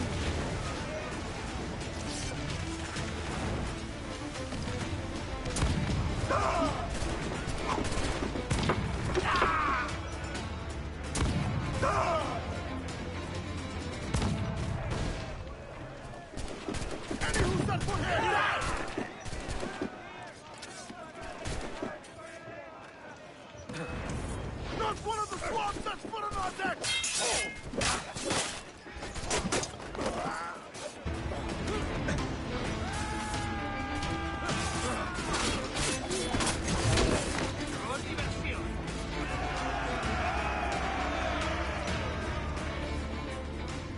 British, you have to play that game with friends. A lot of crap to figure out, and it doesn't really let you know stuff a lot of the time. Just expects you to figure it out on your own without any input. No, Death, that might be Hercules in New York. Because with Hercules in New York, they actually dubbed his voice completely.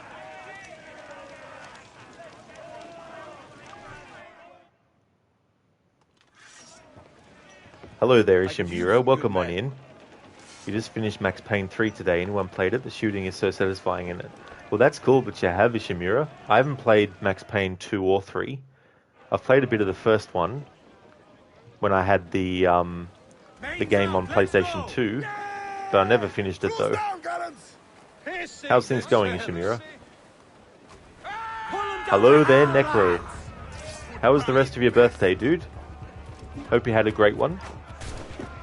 And because you can hear my voice, I'd like to actually wish you a happy birthday verbally as well. So happy birthday, Necro, for yesterday. It was good to catch some of your stream.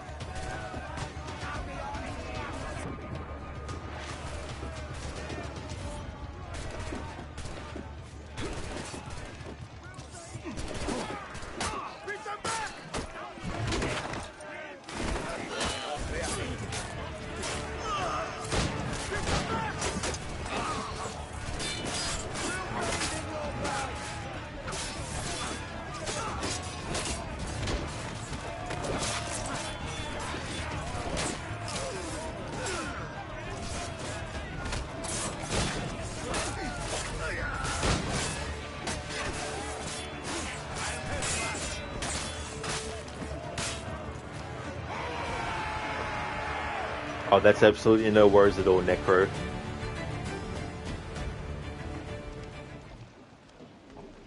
It was so funny too, seeing your character with the birthday hat. I thought that was a nice touch.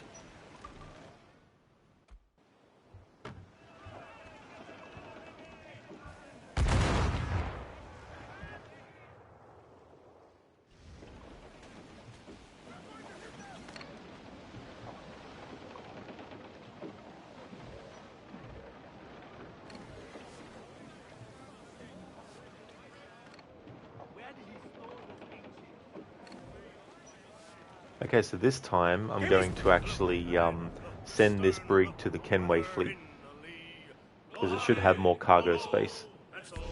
Gallants and royals! I see a wreck to windward and a lofty ship to lee, a sailing down along the coast of High Barbary.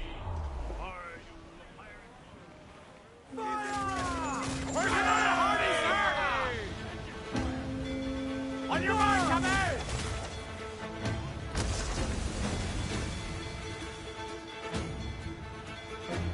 Fire! Fire! Yo, heave-ho! Heave! Heave!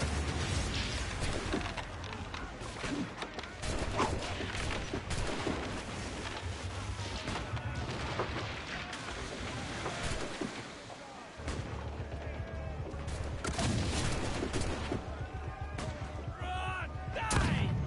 Los que esto!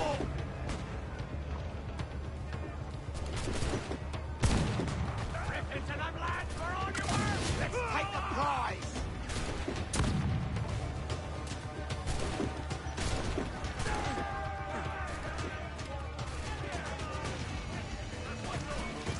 Un blanco claro.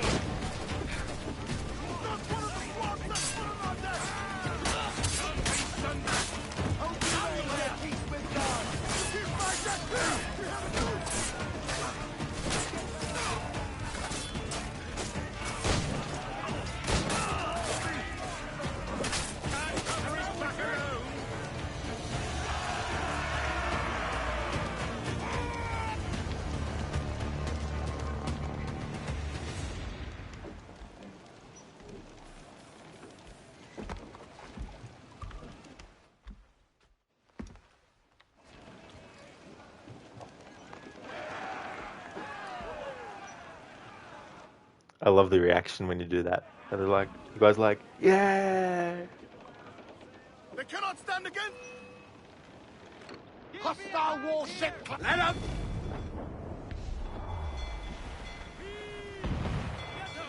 Be careful, Captain! Fire! Ready to fight! Oh, my weekend was really good, Ishimura. Got the angle. I definitely had a great one. It was really, really good. That's where the most tender. Fire! Ready. Just say the word, Captain. Incoming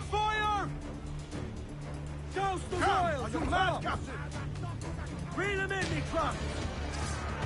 Grind you some meal and blow you to the forward.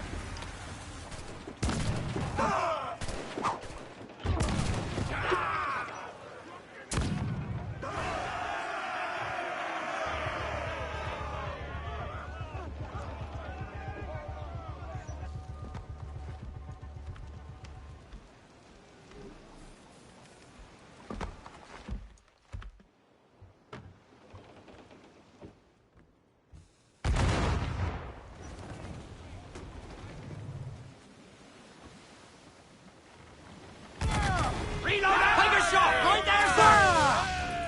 Cannon ready! Fire! Hit him there, sir! That'll wipe him out! Fire! Weakest right there, Captain! Fire! Ready to fire, sir! Look out! Put a shot right through there!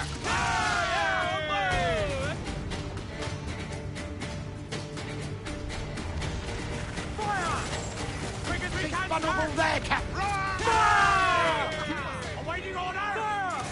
There's the drink! This foundering!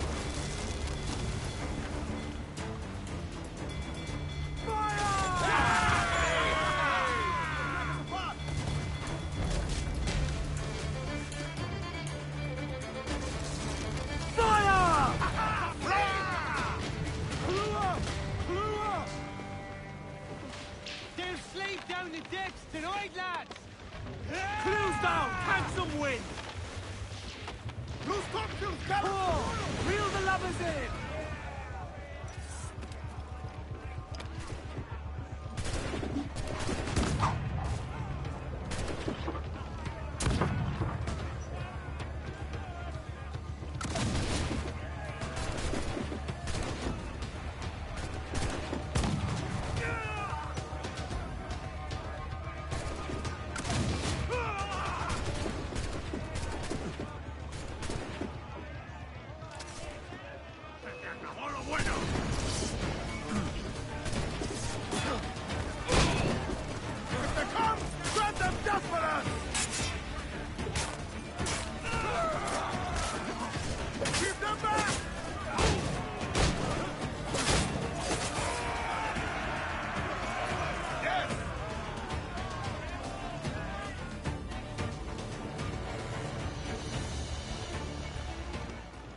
Hello, Iosif. Thank you for redeeming the sea shanty. I can go through the list of which sea shanties I already have, unless there's one that you're thinking of, or I could also just choose one myself. So just let me know what you would like, and I'll be able to select a certain sea shanty. Ishimura, it would have been interesting to live the life of a pirate, probably sensationalized a little through games. They don't show you the scurvy and hard working conditions, but looting and fighting, kinda cool. That's true. You know, I think, and I don't know if they're going to do this in Skull and Bones or not, but you bring up a great thing that could have been something in that game, or any pirate game really, is looking at things like that, like having to maintain your ship, not just in terms of like the quality of it, but also maintain the health aboard the ship of people, you know. So if you have an outbreak of scurvy, you have some decisions to make, you know, and tying that all into the gameplay of it.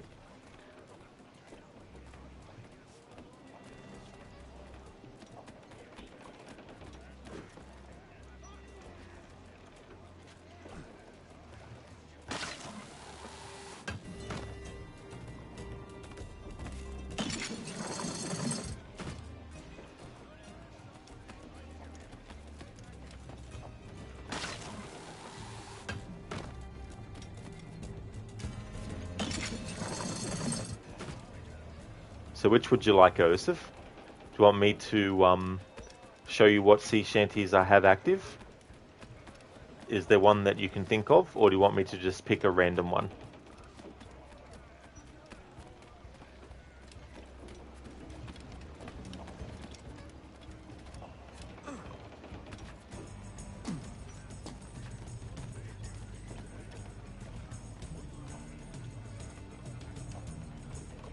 I wonder who's going to win this game of cards.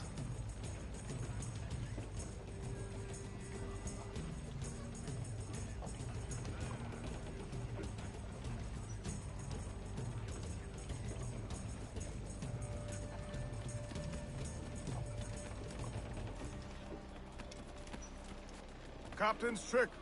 Loose and catch the wind. Warship incoming, Captain! Schooner by the rigging! Spanish ensign!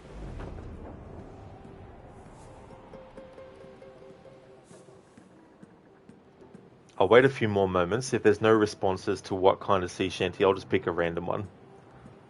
Because there's a cooldown limit on that of 10 minutes, and that means that it'll be available for people to redeem again in 10 minutes.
Alright, someone's going to choose a random sea shanty. Whichever sea shanty is the one that plays when I press the button.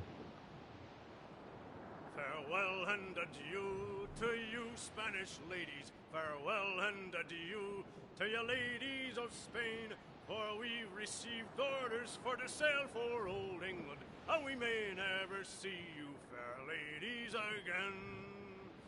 We'll rant and we'll roar like true British sailors. We'll rant and we'll roar all on the salt seas until we strike soundings in the channel of old England. From Ocean to Scilly is 35 leagues. We hove our ship to with the wind from southwestwards. We hove our ship to deep soundings to take. 'Twas 45 fathoms with a white sandy bottom. So we squared our main yard and up channel did steer. We rant and we'll roar like true British sailors. We'll rant and we'll roar all on the salt seas, and we'll strike soundings in the channel of old England. From Ocean to Scilly is 35 leagues. Now let every man drink off his full bumper. Now let every man drink off his full glass. We'll drink and be jolly and drown melancholy. And here's to the health of each true-hearted lass.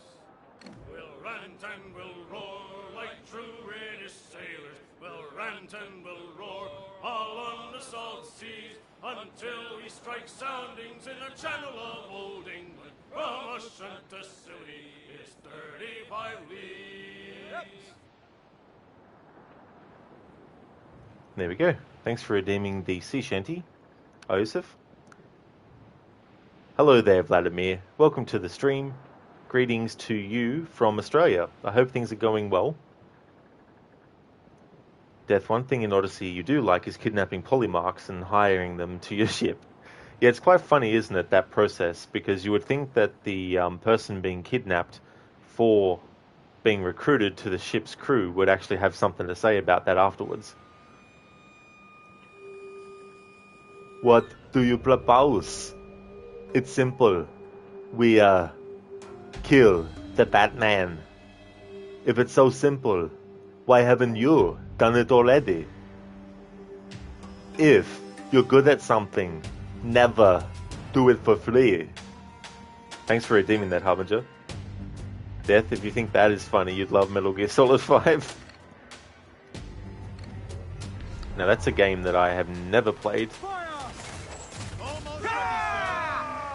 The mortar would be ideal for... Ready to spin now!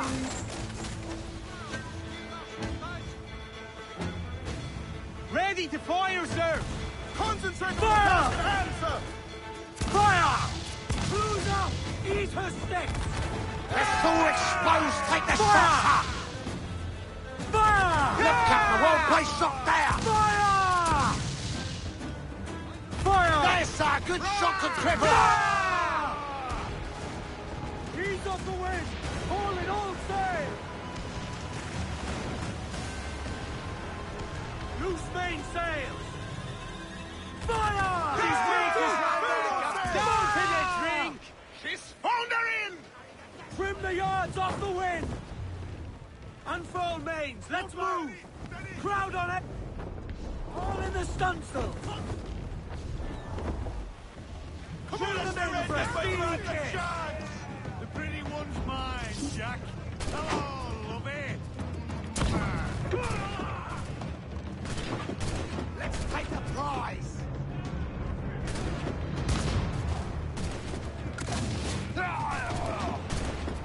The pretty one's mine, Jack. Hello, lovey. Keep them back! What?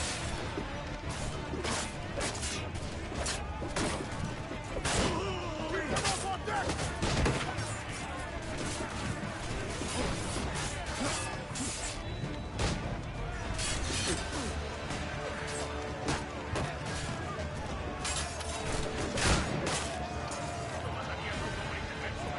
Death instead of 4 people on a ship is an entire floating city. Your abduction, your adversaries, 400s of them. Oh, of course, I remember now. Yeah, I have seen some of that being played, but I completely forgot about how you do that in that game.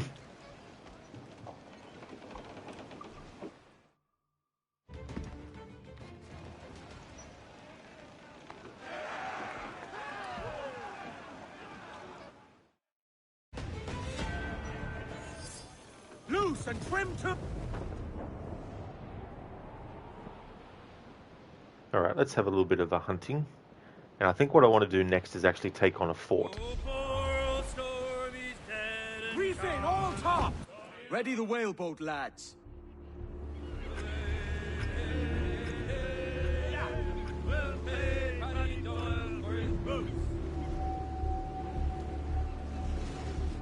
There's our prey! Hook him! He's a slippery bastard! Steady now, lads!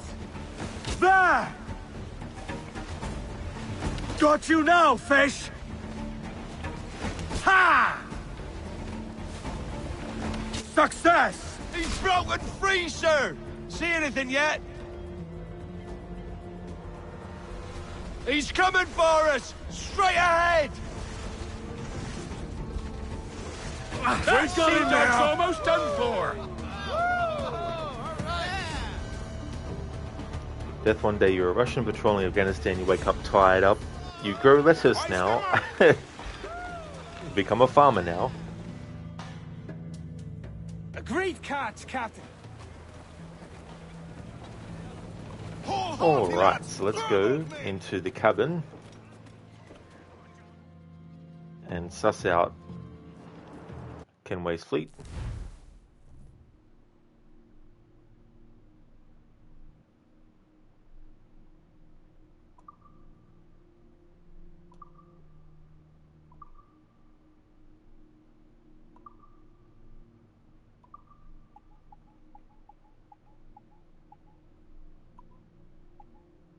Okay, so that one has 40 max cargo.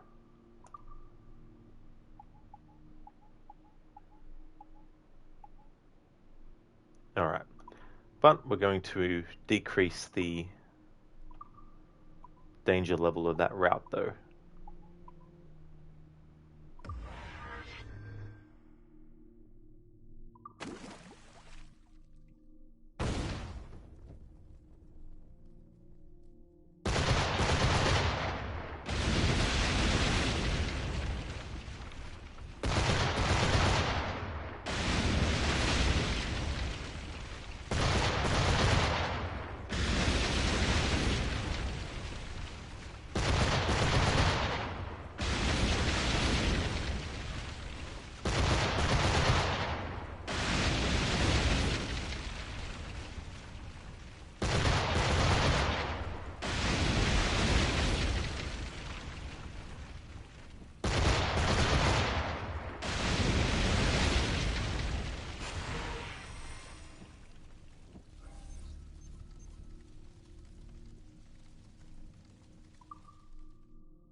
Alright, so this mission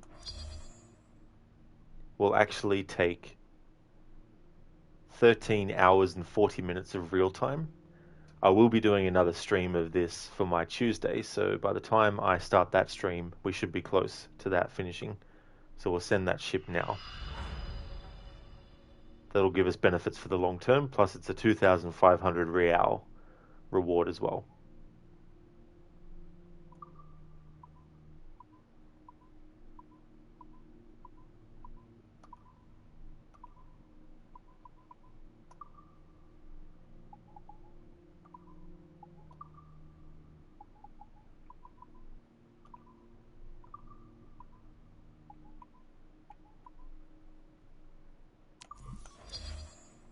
Death basic lesson on how US handles naval operations. The battle begins.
Alright, so let's send some ships on these missions, which were about 5 or so hours.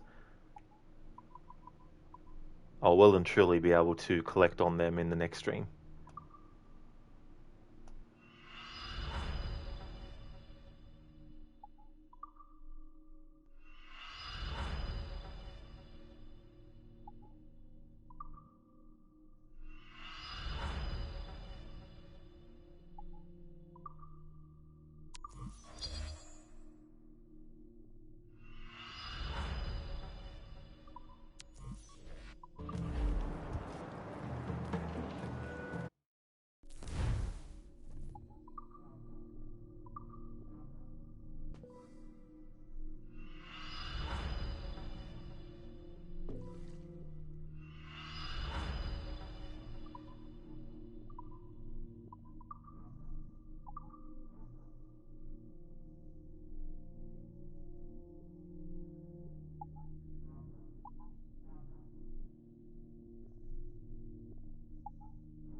I'll change the sails of the ship for now to crimson.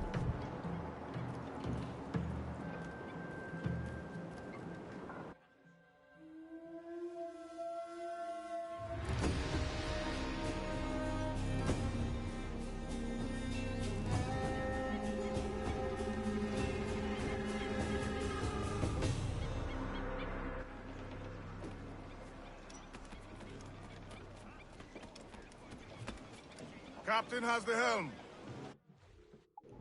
Alright, let's go and take on a fort. Loose!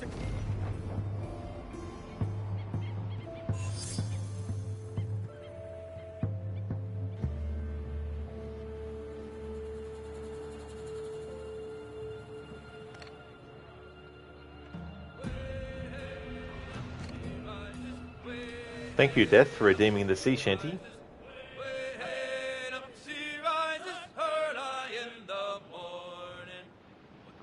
Oh yeah, so leave her, Johnny. Is that the sea shanty that you're referring to, Death? It is? Oh, cool. I do, Oz Jim, yeah. Plus, I'm well aware of what to upgrade and stuff. I'll definitely be upgrading the ship fully as part of the playthrough. But yeah, I do have the mortars. Reef the topsails and gallants! Topsails in! Clue up! Because I was probably talking over the start of that. I'm going to actually go through till we get to that song again, Death.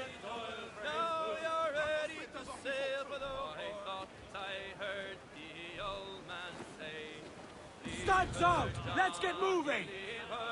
Stunsails! Let's ride this squall!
Thank you, Death, for redeeming that sea shanty.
Approaching a ford, Captain!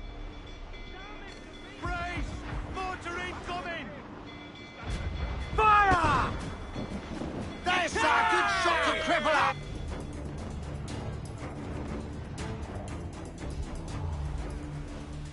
Fire! Almost ready! Take a shot! Right there, sir! Fire! Ready to fire, sir! Fire! Look, Captain! Put a shot right through there! Fire! Take a shot! Right there, sir! Fire!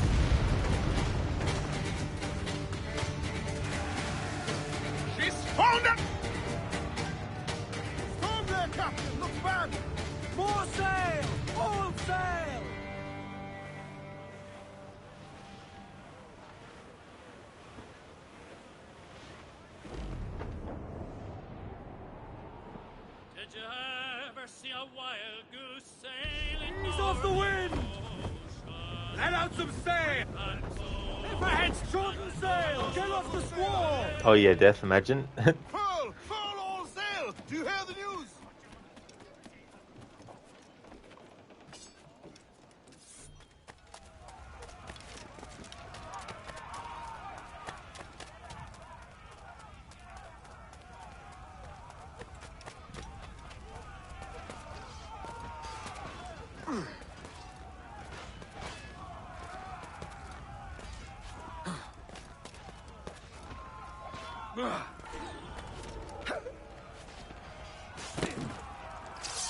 ¡Alto! ¡Apresad a ese hombre!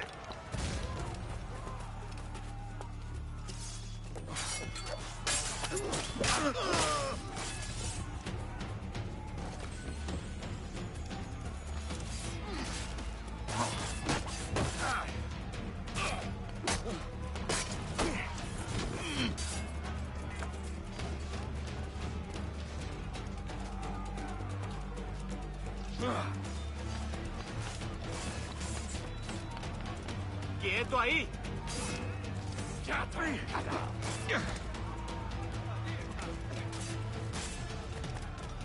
¡Lo he encontrado!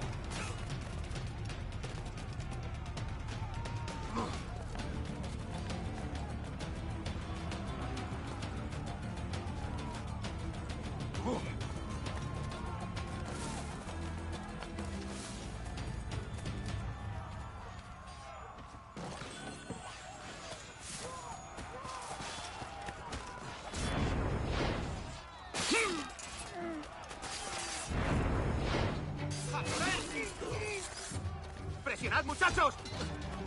¡Esto ralentizará tu huida! ¿Puedo disparar? ¡Ah! ¡No podrás despistarnos! ¡Ahí! ¡Ahí! ¡Rápido! ¡Que no se escabulla!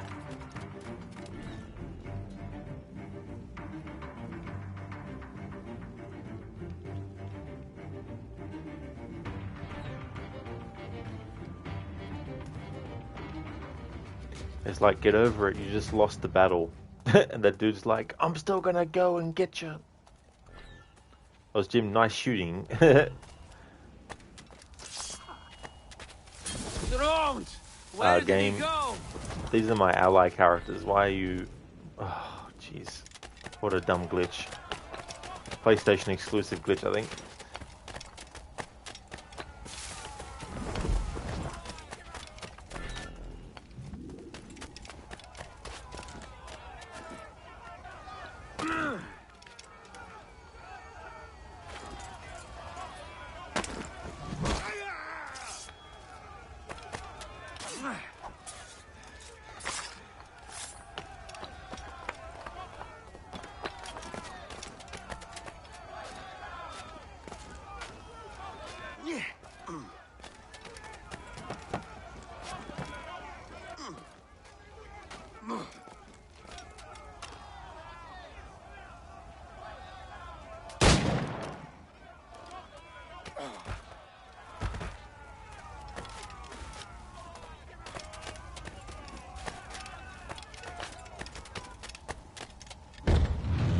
Finally, let me fucking access the door.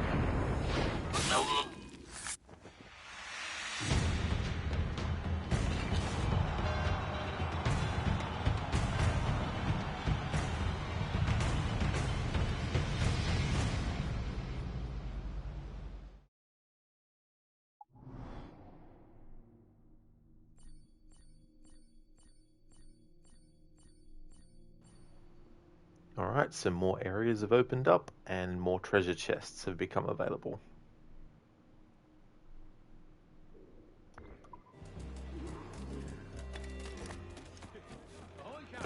So we'll now go and get some of these chests. I've already gotten 6 out of the 46 Uncharted treasure chests. So I have 40 left to get.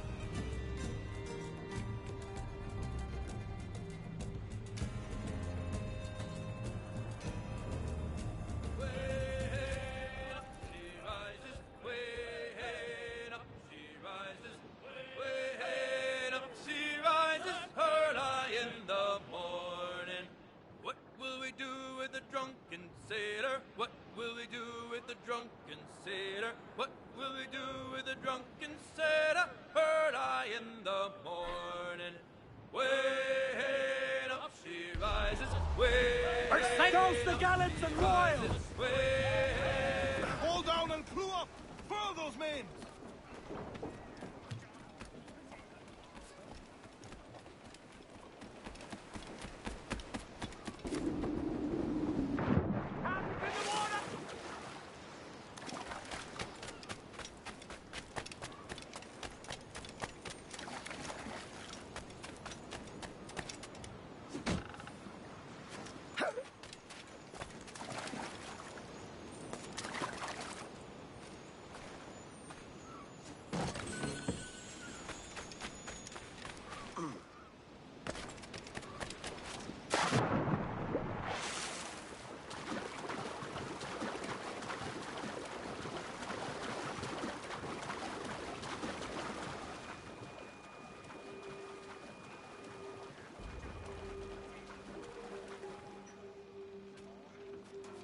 Death accounts as stealth if there is no survivors to tell the tale. This is true.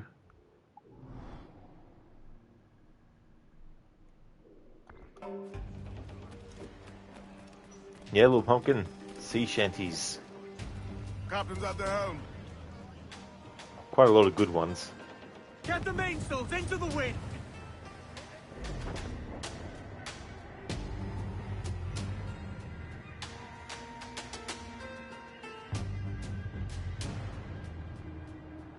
Who's up?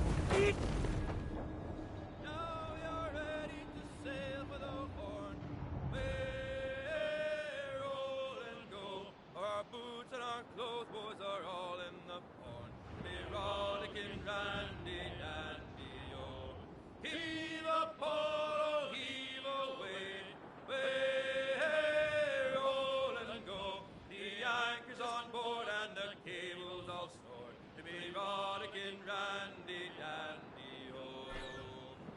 Soon All in we'll the be stunsail! out through the logs. Death la la lea Rouse those loo. men! You mean not a patriot? Not sure where that tune's from. Little pumpkin, you're gonna go now, munching time, have fun? That's okay, that's absolutely no trouble. It's good to see you and chat again, little pumpkin. I hope you have a good meal. Hope you enjoy your food. And thank you, I definitely will. I'll have fun gallivanting around the Caribbean.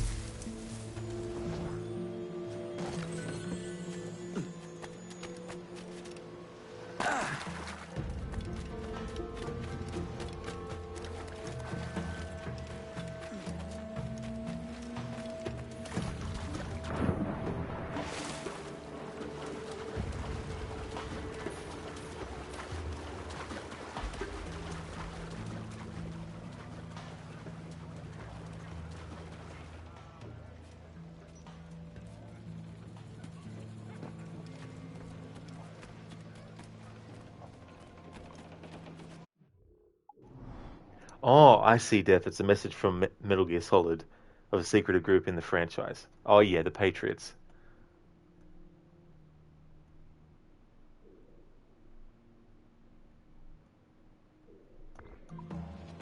Captain has the helm. Loose!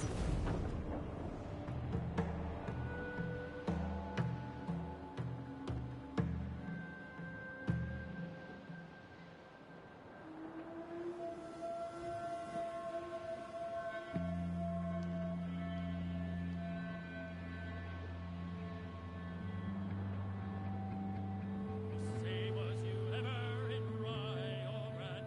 Away, Uriah. It's there that the river brings down golden sand, and we're down for the Rio Grande. And away, boys, away, away, Uriah. It's fare thee well, my bonny young Death, a lot of streamer have some memory of Metal Gear Solid, but not a lot of people commit to playing it. Might change with new Metal Gear Solid being announced again. Yeah, I played through the first one, and I played a bit of 2 and 3, but never got into it, so from that point I stopped.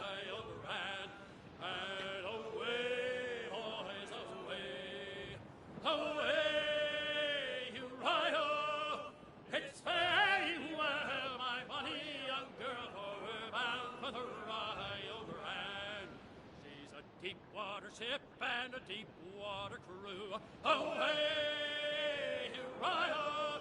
You can keep to the coast, but we're damned if we do, and we're bound for the Rio Grande.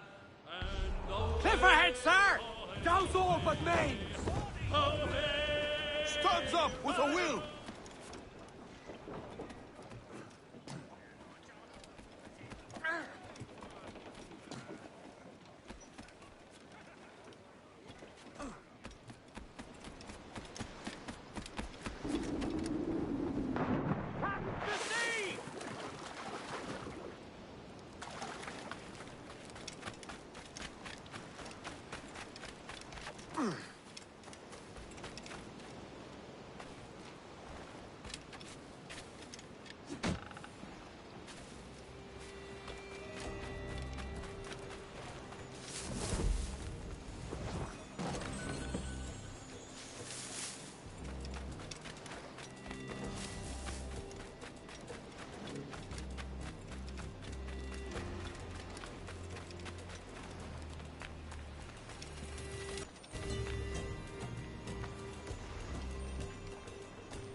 Captain's home! Clues down! Catch some wind!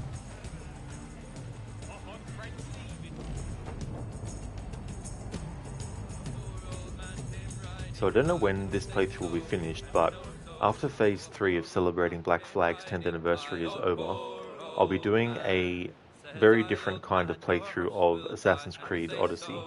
So I've already done a couple of playthroughs where I followed a strict list of dialogue choices through the main story. I'm going to have to do that again for continuity's sake, but I'm actually going to be doing two separate things in that playthrough that I'll be doing, and they'll be related to the sound effects and they'll be related to the dialogue. So for this video project that I've got in the works for a couple of years now, I need to get clean audio without any other audio interfering it. So I'm going to have to get the sound effects of the quests, just in case there's any like sounds that could be used in the edit to my advantage. But I'm also going to have to do the same quest again, but with the dialogue only, so that I can get the dialogue of the characters on its own without any sound effects or music. That way it'll give me more leg room with the editing that I want to do, because I want to actually re-edit the story of Odyssey and take stuff out of it, so I need to be able to do that as much as I can. So while I will be actually choosing all the same dialogue choices to match what I have in the past towards that kind of project, I won't have to worry about what kinds of things that the character's wearing, for example, because when I did the other two playthroughs in the past, I wanted Cassandra to wear very specific outfits for certain parts of the story. So this pass-through that I'll be doing next, after this Black Flag playthrough is finished, will be doing each main quest twice. Once to get the sound effects in that quest, and then once to just get the audio that might happen in the cutscenes and stuff like that.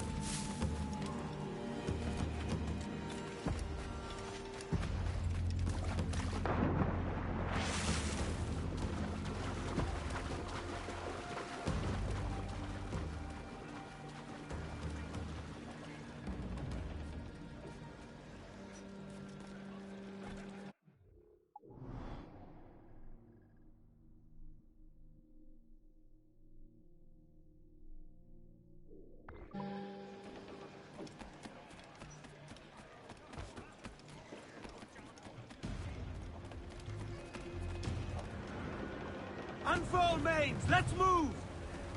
Reef the topsails and gallants! Loose topsails, gallants, and royal!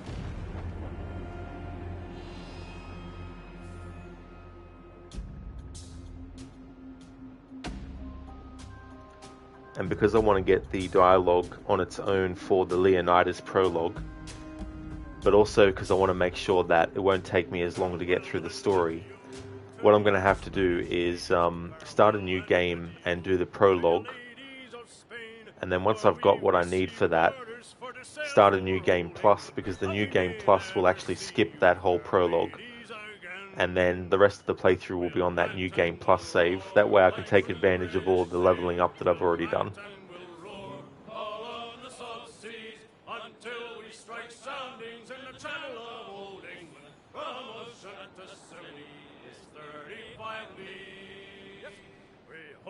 Ship to with the wind from southwestward. We hove our ship to deep soundings to take. 'Twas 45 fathoms with a white sandy bottom. So we squared our main yard and up channel did steer. We rant and we'll roar like true British sailors. We'll rant and we'll roar all on the salt seas, and we'll take soundings in the channel of Old England.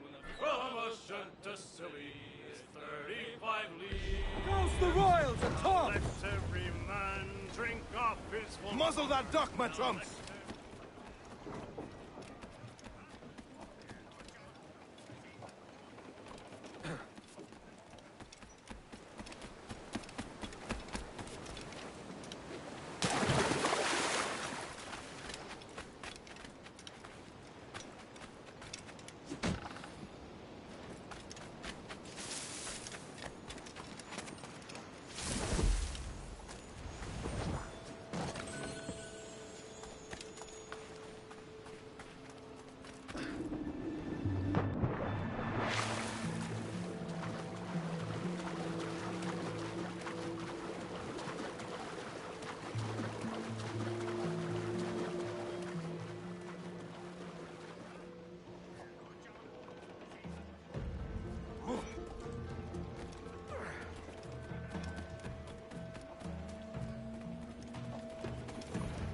Captain has the helm.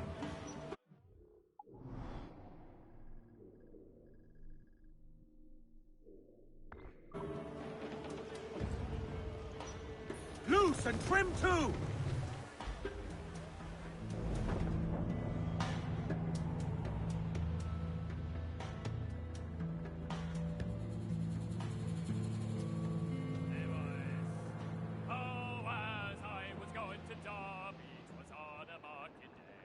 I met the finest ram, sir, that ever was fed up all day. That's a lie, that's a lie, that's a lie, lie, lie. This ram and I got drunk, sir, as drunk could be.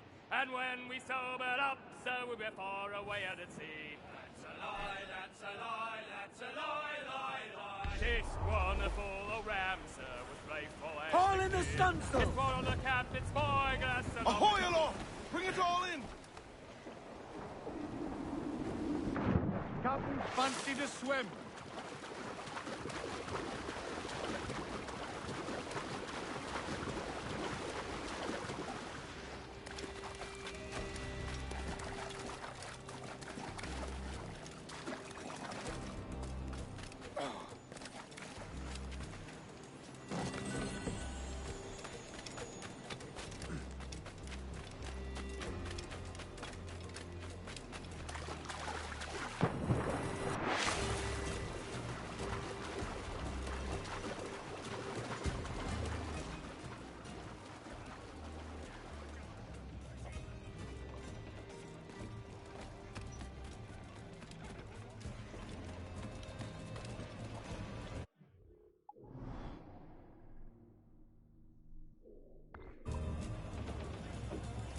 Get the mains free!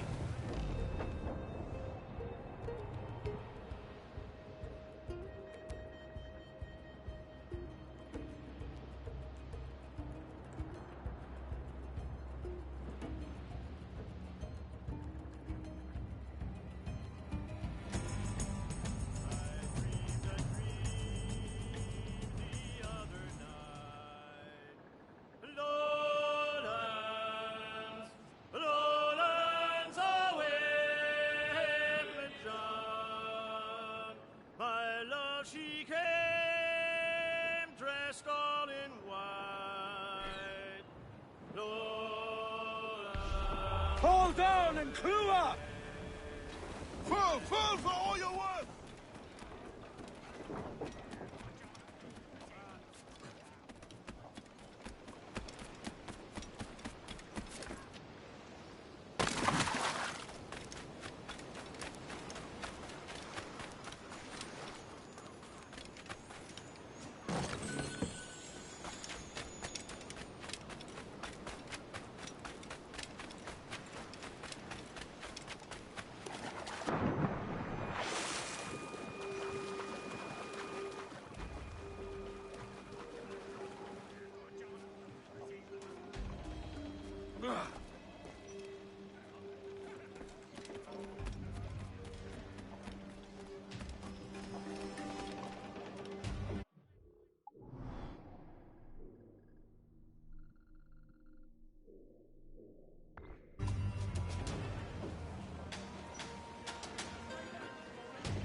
Clew's down! Catch some wind!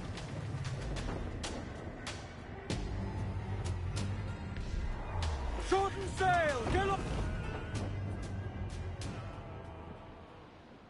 Haul away your anchor.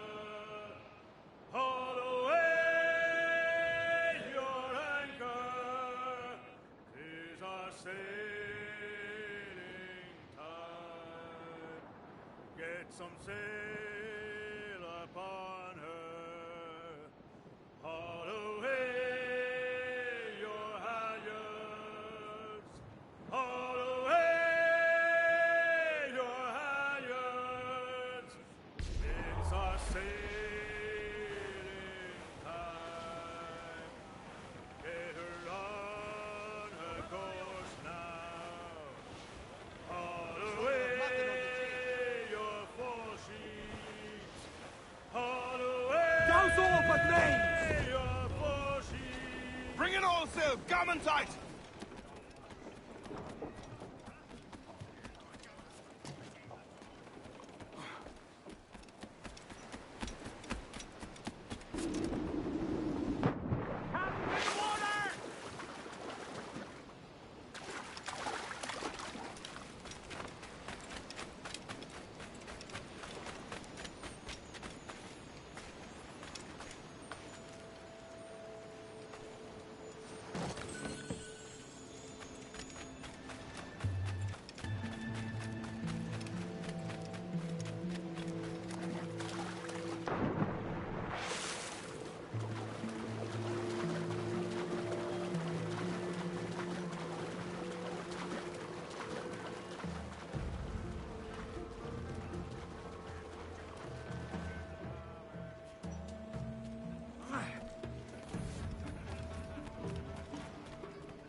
Captain has the helm. Unfurl mains! Let's move!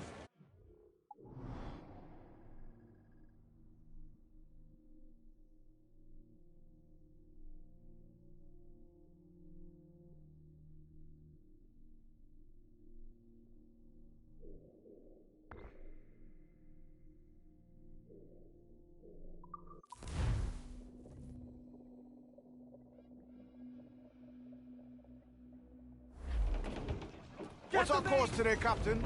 It's a fine day for any kind of mischief. What's your feeling? I'll make no secret of wanting to see the British brought to heel. If we can take their gold and put it to use ourselves, I'll be a happy man. Spoken like a true Welshman, Addy. And what's your aim? Master Kidd hinted at a prize he was eager to show me down in Tulum. Quite some distance, mind, on the Yucatan Peninsula. You trust him to play it fair? I can't be sure. But he has a way of picking away at my conscience that gives me pause. I should go see him soon. So long as we take some prizes along the way, I'm sure the crew will understand. I'll set a course for Tulum. Tobacco, tobacco, the sailor loves his baccio. So early in the morning, the sailor likes his bottle of a packet of shag, a packet of cut, a plug of hard tobacco. So early in the morning, the sailor likes his bottle of the lassie, so the maiden, so the sailor loves the Judy, so early in the morning, the sailor likes his bottle of a lass from the pool, a gal from the Tyne, a challenge so fine and dandy, ho! So early in the morning, the sailor likes his bottle of a bully rough house, a bully rough house, the sailor likes a rough house, ho! So early in the morning, the sailor That tread on me coat and all that's in a bully good rough and tough. Reef in, all tops! Bring them up tight! Come and hearty like!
Mains out, let's go! Flues down! Man your sheets! Reef the topsails and gallant! Roll on! Where am I to go, me Johnny's? Where am I to go? Hey, hey, hey, I roll and go. Oh, where am I to go, me Johnny's? Oh, where am I to go? For I'm a young sailor boy, and where am I to go? Oh, way up on that gallant yard, that's where you're bound to go.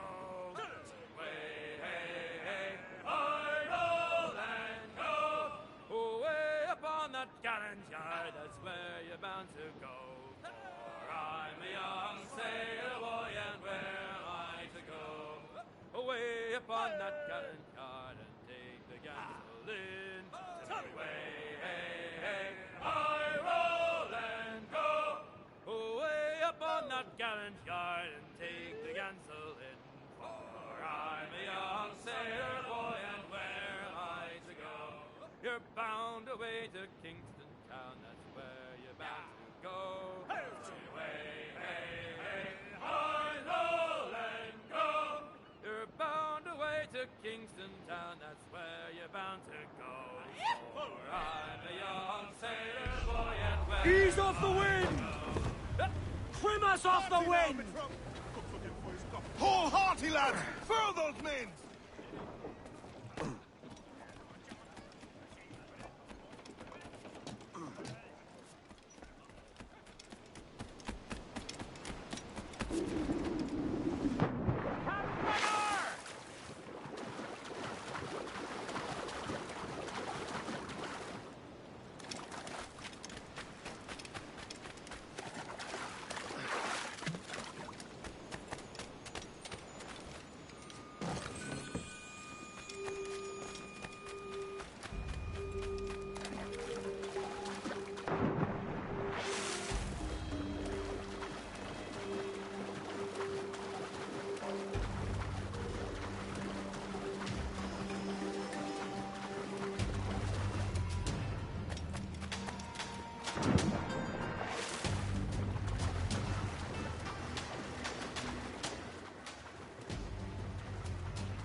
Afro, they could have at least had some kind of Easter egg or reference literally on anything on these small islands. That's true. If you're looking for something like that, it would have been disappointing that there wasn't. Really unnecessary busy work. Yeah, I mean you could always not do it, I guess, but The gallants and royals! Get them! in some ways it partially, adds to the whole going on a ship, sailing the seas, finding an island, going on them. But yeah, it would have been good if there was some extra stuff. Even if there was like some little missions you could do, like a rescue of someone who was trapped or something.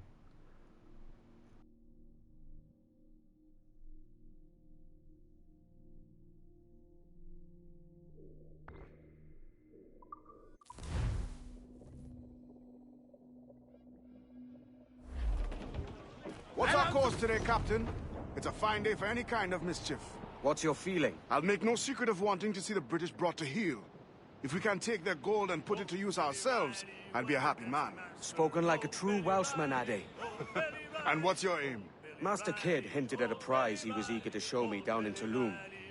Quite some distance, mind, on the Yucatan Peninsula. You trust him to play it fair? I can't be sure.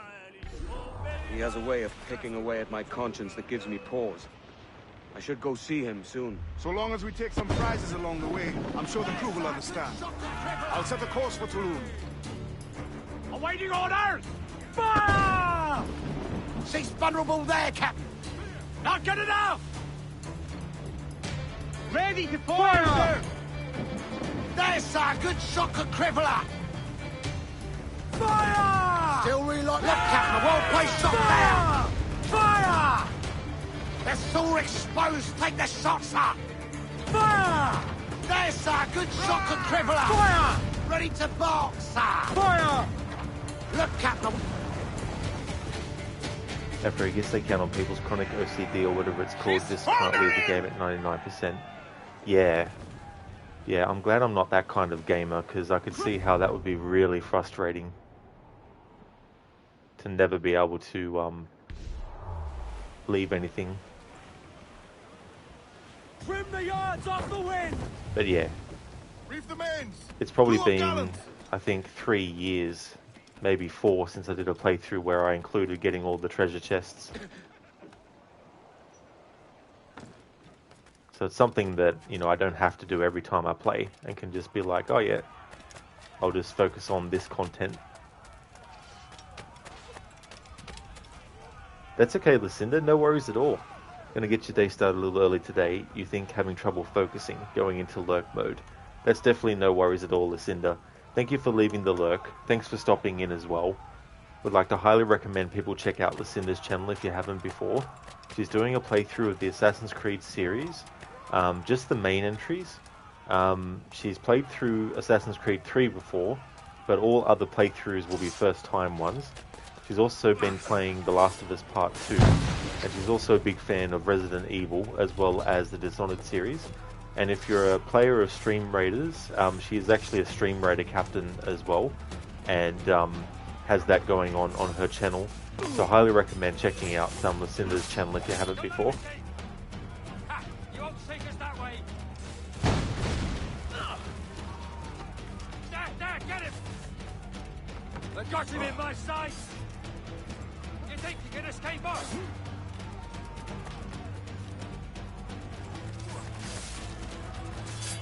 Close the net, lads!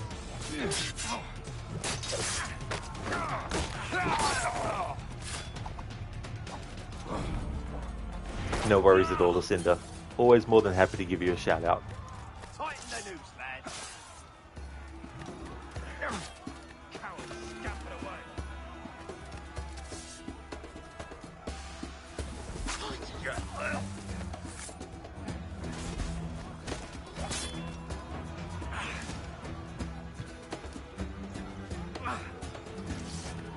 You! You're going nowhere!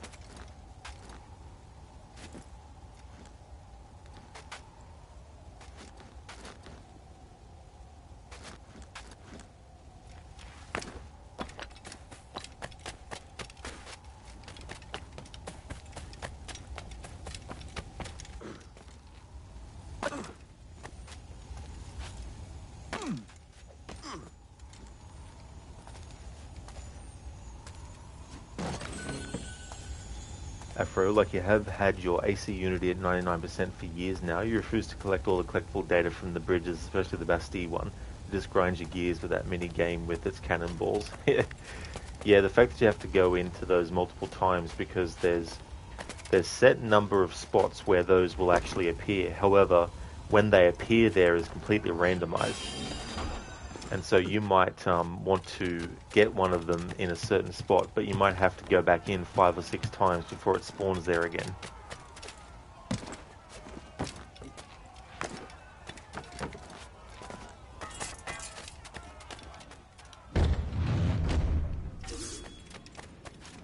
I keep that. Huh?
Johnny Poker, the skipper is a rover. To me, Johnny Poker, too. Oh, to me, Johnny Poker, the mate is never sober. To me, Johnny Poker, too. Oh, to me, Johnny Poker, the bosun is a tailor. To me, Johnny Poker, Salabin, sir. Bloodsome, sir. To me, Johnny Poker, we'll all go on a jamboree. To me, Johnny Poker, too. Oh, The wind! to me, Johnny Poker, the packet is... Further mains! Reef those gallants!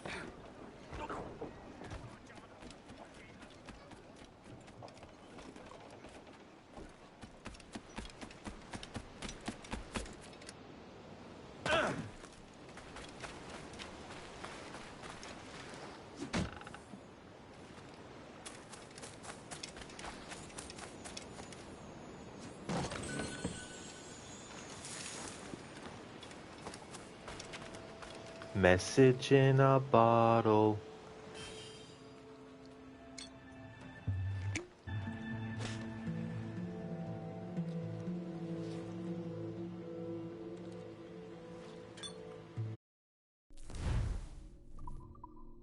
Once I get all of those, I'll be reading them in full. Depending on when you collect them, they're in a certain, well, they're in a certain order, but you could collect page 15 first, and then page 2, and then page 5, and then page 6, and then page 2, and then page 50. So I'm going to wait till I have them all before reading them.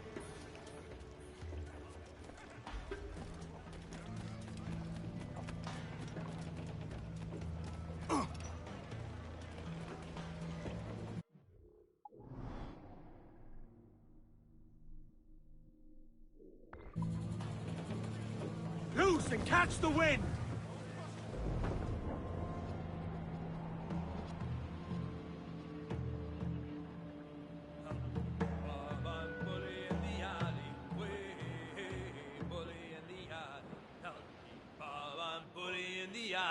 Bully down in Shinbo now.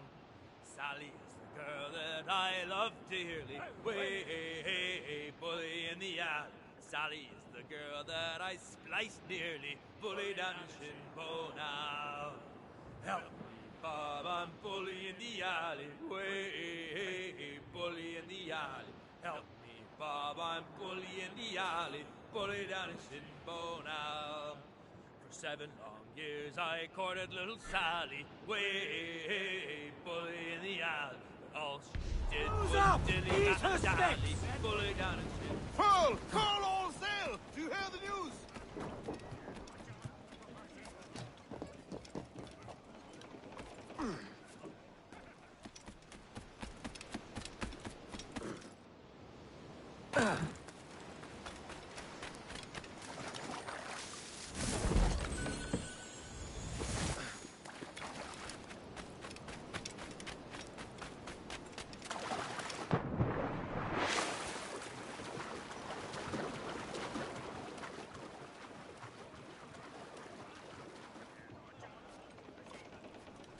Afro, the on-foot combat in the cities were the weakest points of this game. I kind of like the on-foot combat, because I really like the combat that they Captain's at the helm. that they introduced in 3, Get the mainsails into the wind. and really like that. Clues down.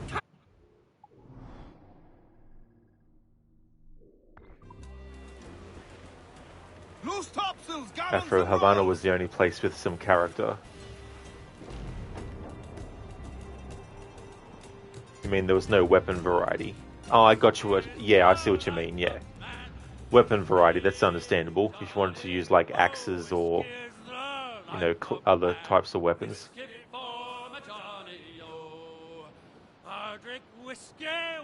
Yeah, yeah. AC3 definitely has more weapon variety. So if you want that in the game, and if it's not there, you don't like it that much, then that's fair enough. Douse the royals and tops. Ahoy aloft! Bring it all in!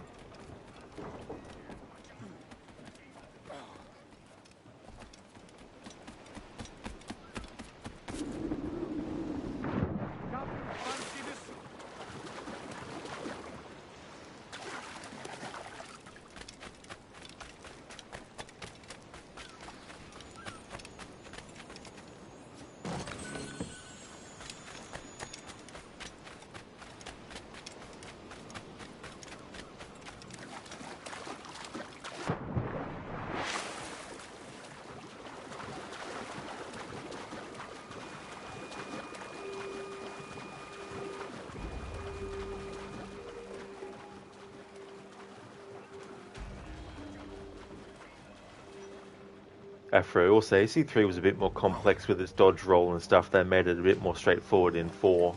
Yeah.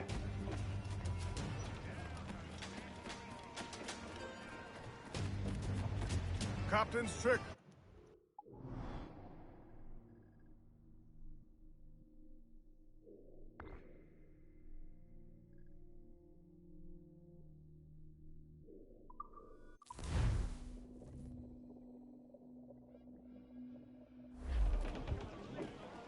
What's our course today, Captain? It's a fine day for any kind of mischief. What's your feeling? I'll make no secret of wanting to see the British brought to heel. If we can take their gold and put it to use ourselves, I'll be a happy man. Spoken like a true Welshman, Ade. And what's your aim? Down into Loon. Quite some distance, mind, from the Yaktan Peninsula. This ship kept on getting in my road, so I was just pissed off at it, so let's take it on. Get it out of the friggin' way. I should go see him soon. It's like when you're walking on a certain side in an aisle, and then you go to step to the right, then the person goes to step to their left, and then you go to step to your left, and they go and step to their right. It's like, fine, just you fucking pass first, kind of feel. That's what I felt with that ship just now.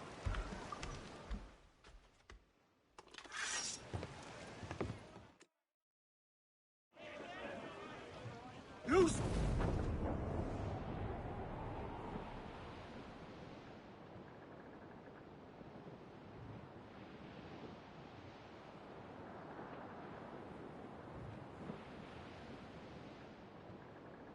As I rolled out one morning, away you gone, Poland.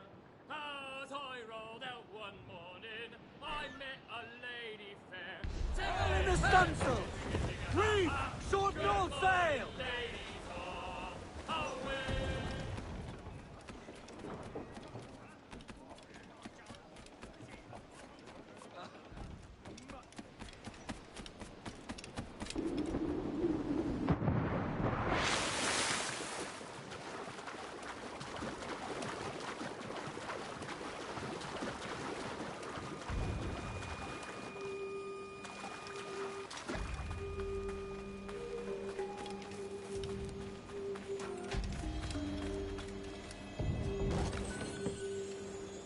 Alright, so we have 26 uncharted chests left to get, and that's enough collecting of those for this stream.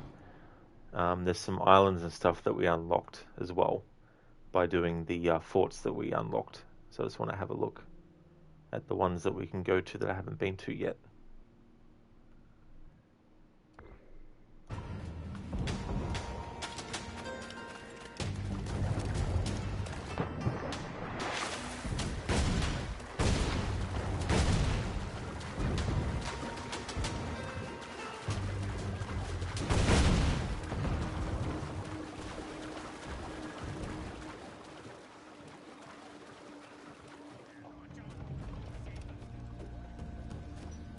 Heck. Yeah. Heck.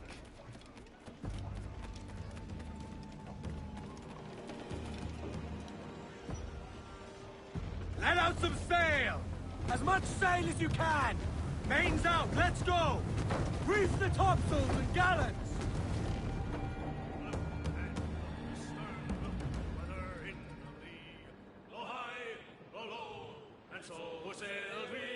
I see a wreck to windward and a lofty ship to lee, a sailing down along the coast of High Barbary. Oh, are you a pirate or a man o' war? Cried we. Blow high, blow low, and so sailed we. Oh no, I'm not a pirate, but a man o' war, cried he. A sailing down along the coast of High Barbary. We'll back up our topsail and heave our vessel to. Blow high, blow low, and so sailed we. For we have got some letters to be carried home by you. A sailing down along the coast of High Barbary. For broadside, they fought all on the main. Blow high, blow low, and so sailed we. Until at last the frigate shut the pirates' mast away. Sailing down along the coast of High Barbary. With cutlass and gun, ho, we fought for hours 3. Blow high, blow low, and so sailed we. The ship, it was their coffin, and the grave, it was the sea. Sailing down along the coast of High Those all but mains!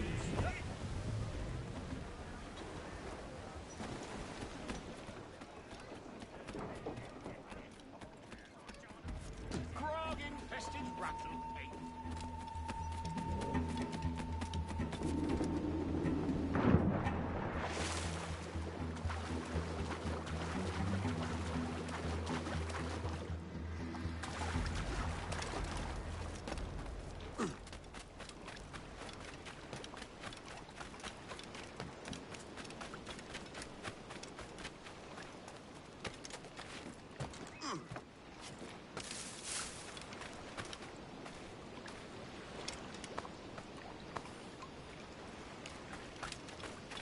Message in a bottle.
That reminds me of the Black Pearl.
Be back in a moment.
Alright, so I'm going to keep streaming for a little bit longer.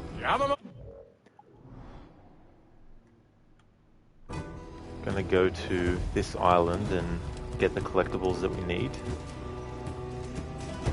I better not go here just in case it...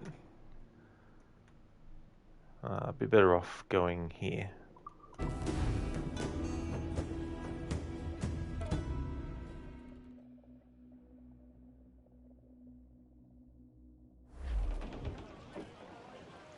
our course today, Captain. It's a fine day for any kind of mischief. What's your feeling? I'll make no secret of wanting to see the British brought to heel. If we can take their gold and put it to use ourselves, I'll be a happy man. Spoken like a true Welshman, Addy. And what's your aim?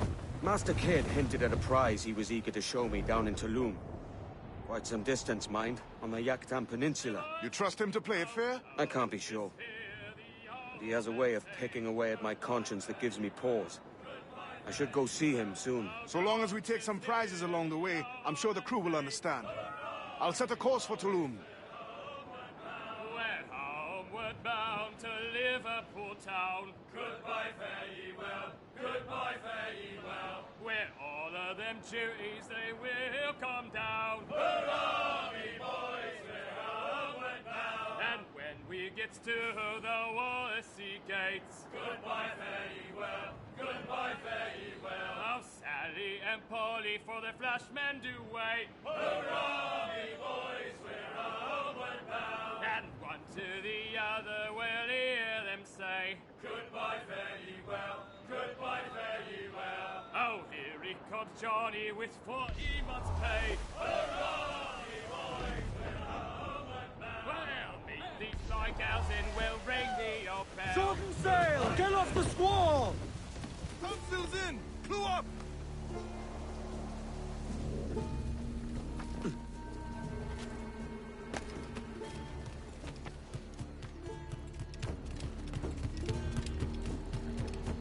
That can't be legal. I must be tired. I did. Care to lose all the Number of unwanted attention? faithful hard work for Nell and myself. Maybe one denture, another pair of milk. Maybe a ball.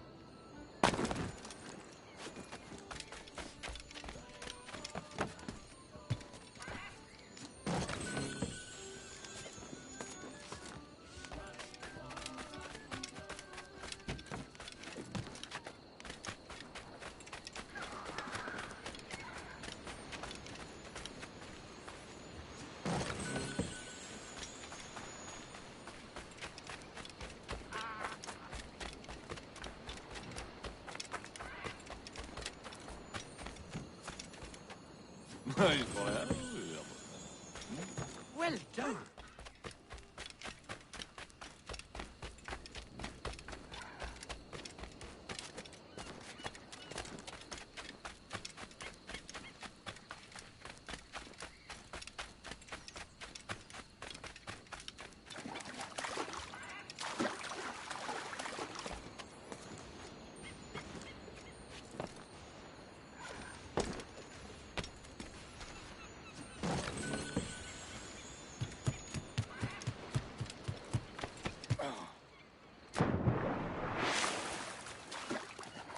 Message in a bottle.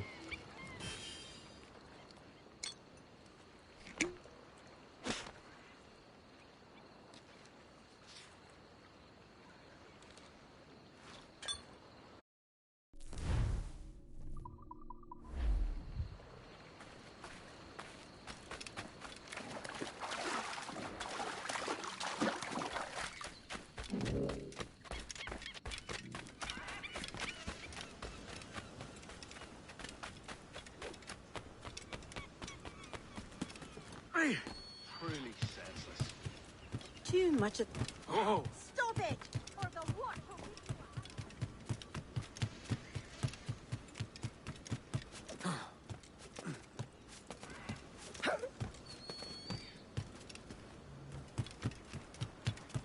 Why would...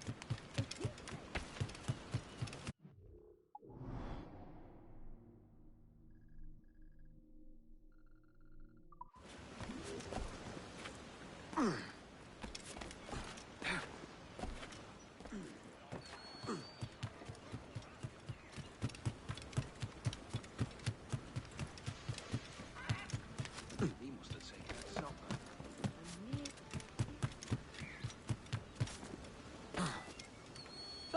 A sporting gentleman? What a queer fellow.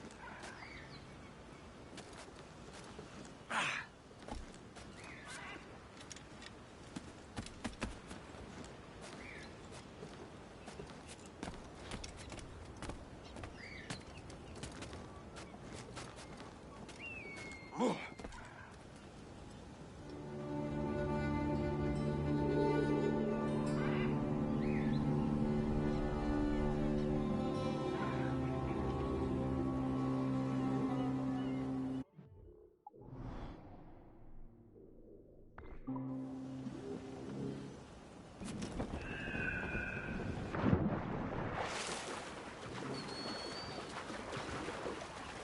need a drink. Has he gotten a snuff box?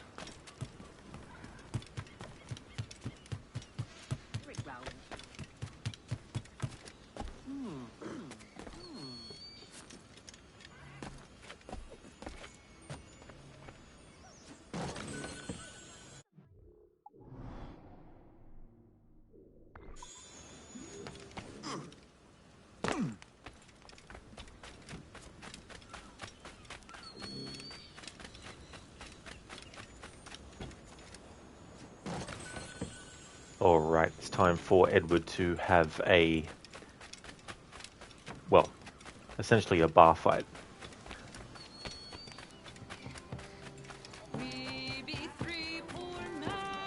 Too much good cheer. This song, Three Mariners, is sung in Red Dead 2 by Dutch, Hosea and Arthur if you go fishing with them. Who hurt his foolish self? Who hurt his...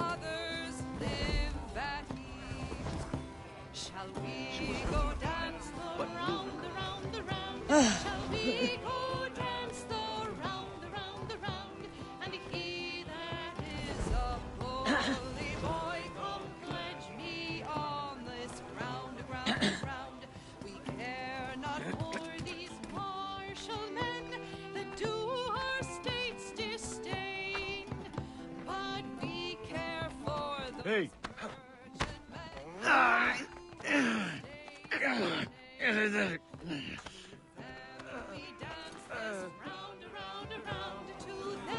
You end here!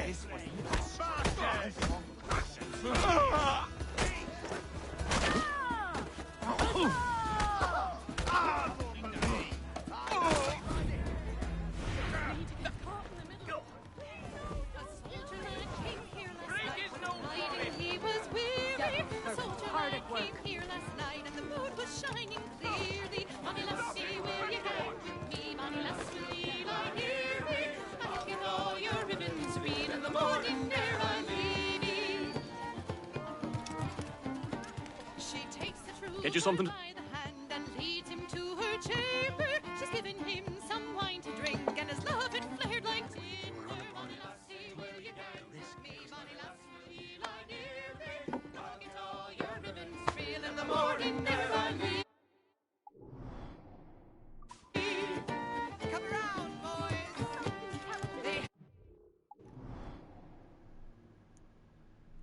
Alright.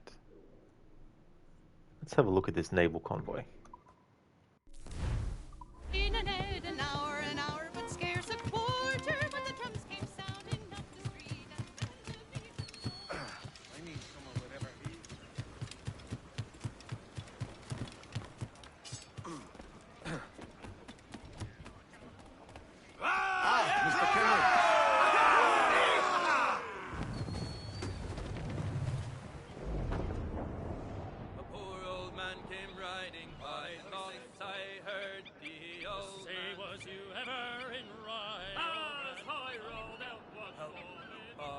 Fully in the alley. Oh, do it, Johnny Parker, come rock and roll. Billy Riley was a dancing master. Well, hand to you, Spanish dreamed a dream. Oh, poor old Stormy's dead and gone.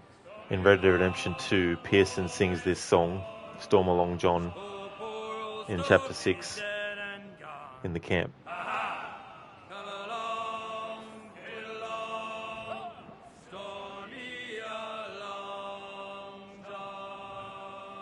I dug his grave with a silver spade. I dug his grave with a silver spade. Aha! Come along, get along, stormy along, John. I lured him down with a golden chain. Fire!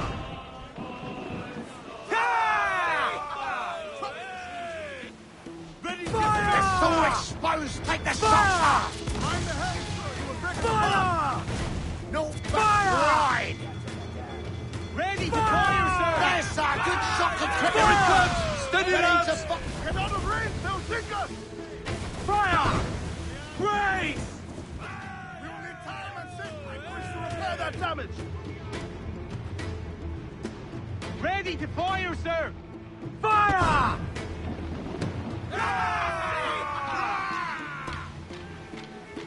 There's him back! Back to us, sir! Fire! Look out! The well-placed shot down! Awaiting orders, sir! Out of range! Fire! She's vulnerable there, We've been touched! Another hit and we're to David, Captain!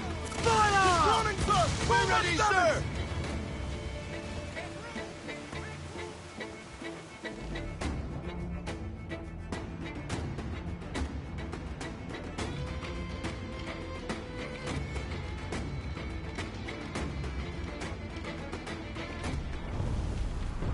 Damn it, I was hoping to use the other ship that was passing by as cover to get to the ship to get my health. It's our course today, Captain. It's a fine day for any kind of mischief. What's your feeling? I'll make no secret of wanting to see the British brought to heel. If we can take their gold and put it to use ourselves, I'll be a happy man. Spoken like a true Welshman, Addy. And what's your aim? Master Kidd hinted at a prize he was eager to show me down in Tulum. Quite some distance, mind, on the Yakutam Peninsula. You trust him to play it fair? I can't be sure. But he has a way of picking away at my conscience that gives me pause. I should go see him soon. So long as we take some prizes along the way, I'm sure the crew will understand. I'll set a course for Tulum.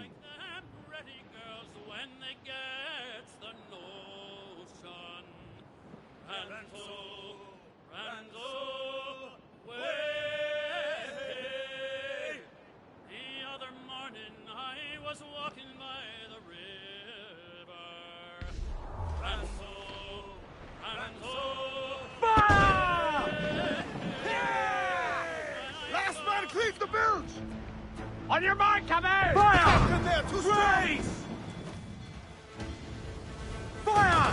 Almost there, sir! Good shot and crippler! Fire! Ready to fire, sir! Fire! Taking a hit, Cap! They're mine! Avoid them, sir! Here it comes! Ready to fire! Fire! I just saved interference! Fire! Fire! Lumber Heal that holding! damage! Taking damage here! Fire! Batten yourself! Brace You yourself! mad, Captain! Incoming Captain, fire! will need time to fix that! Firing!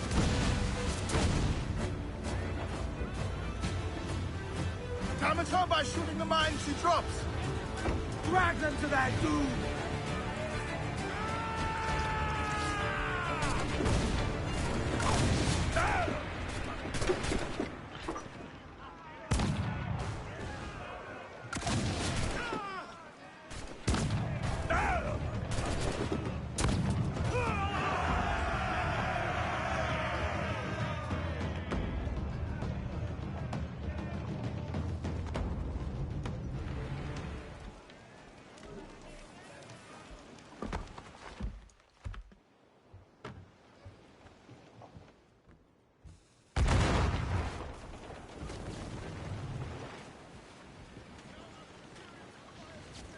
Stronger, sir!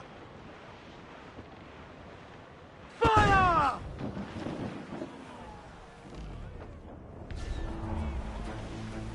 We're ready, sir! Crowd it all on! Cheeks trim too! Hearty! I said hearty! Fire! They're full exposed! Take the shot, sir! Gerard! Fire! Incoming fire! Taking a hit, Cap! Look out! Mine ahoy, Cap! Fire! That's for the most gender! Fire! Look out! That's for the most gender! Give the... Pull them down to hell, lads!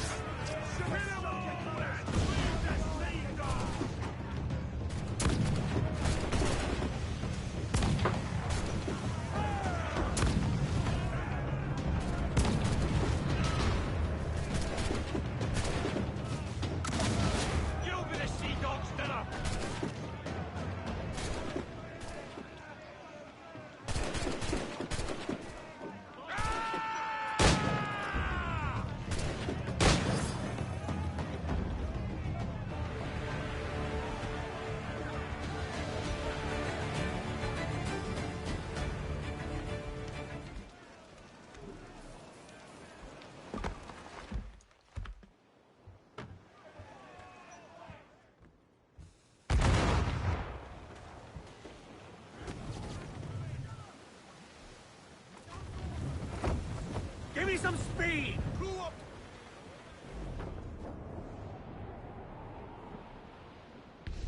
Sail! Get off the...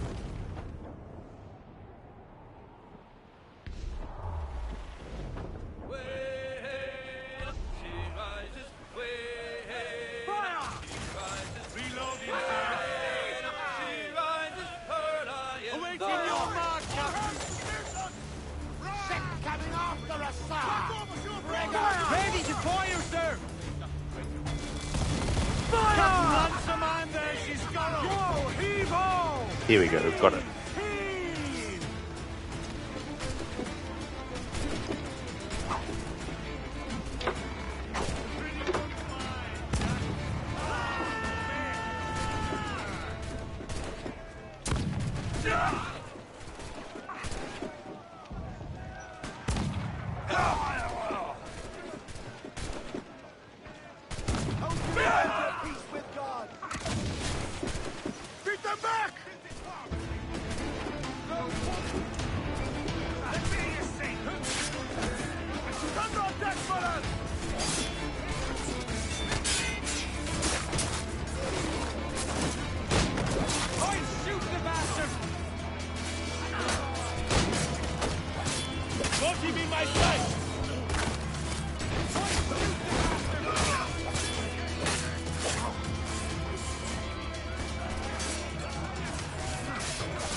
Hey Ember, your sleep schedule is messed up and you sleep now when you stream. I got you, Ember.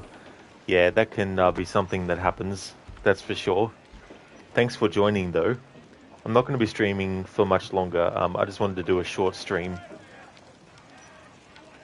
and get a lot of like exploration stuff done. 3,000 reals, not that exciting, but it's better than nothing.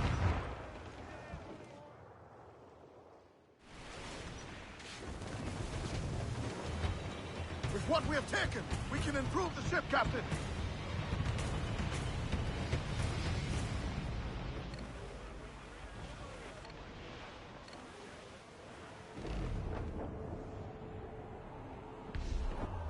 That's a pirate hunter!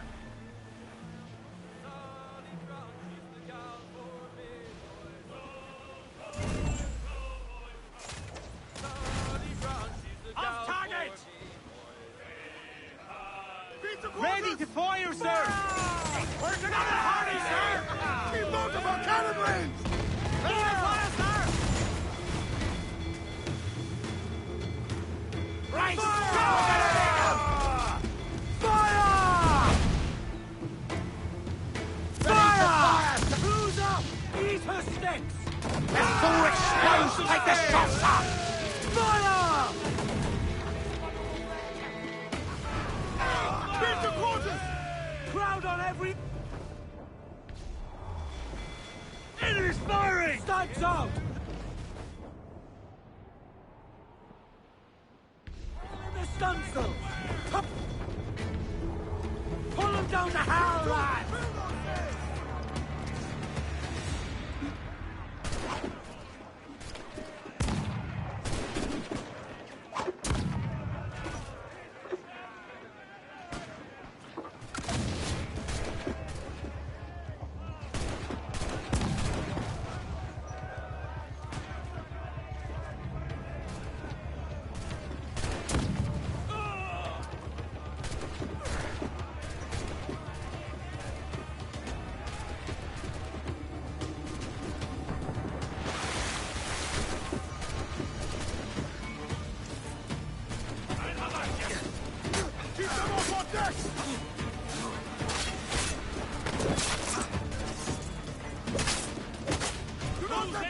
Hey,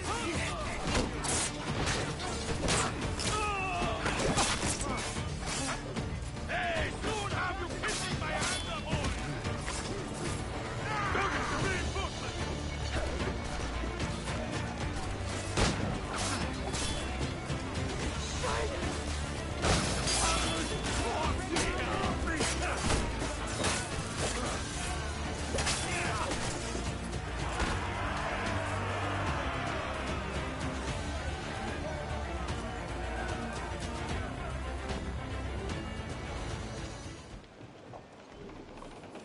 I am the one with the chaos. Precious. Golem, golem, golem. Hey there, Factory. Thank you so much for the follow. I mean, thank you for redeeming the Golem impression. But hey, thank you for the follow as well. When you followed, thank you so much. Sorry, I had a mental fart then. Clues down! Catch some wind! Incoming fire! Concentrate on the task at hand, sir! Haul him in! Get off the wind! Take a shot! Right there, sir! Fire! Quick as we can! Away to get him there, sir! That'll wipe him out! Say the word to let fly grapples, sir! Reel him in, me truck!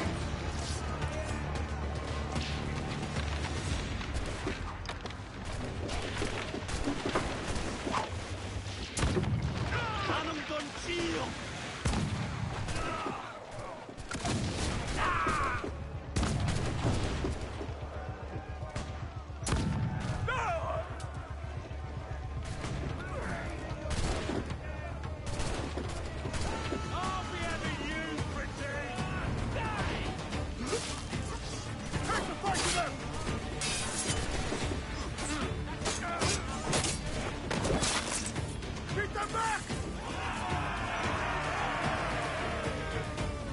Hey Game Fanatic, thank you so much for raiding. I appreciate it. How's your stream going?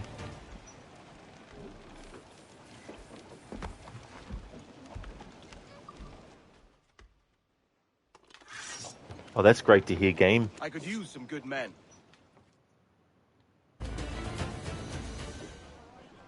Get the mainsails into the wind!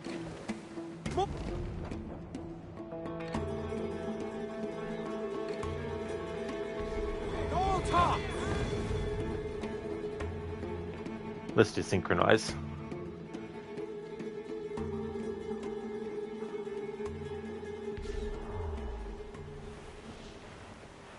Douse the topsails! Just so I can get put somewhere else. Start!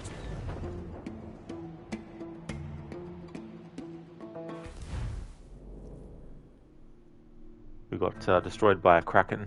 It's our course today, Captain. It's a fine day for any kind of mischief. What's your feeling? I'll make no secret of wanting to see the British brought to heel. This If we can dialogue take we've their heard so gold and many put it to times. use ourselves. Keeps repeating. Nade.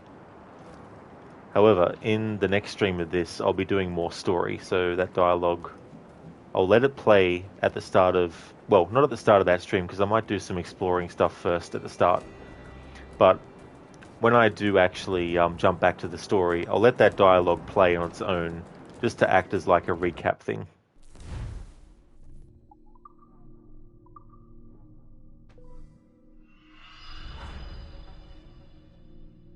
Thank you, Zereth, for redeeming the Sea Shanty. Because I'm going to be finishing the stream soon, I'm going to disable that now, but I'll definitely honour your redemption of it.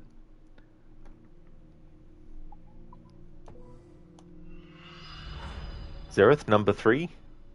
So, as in, which one?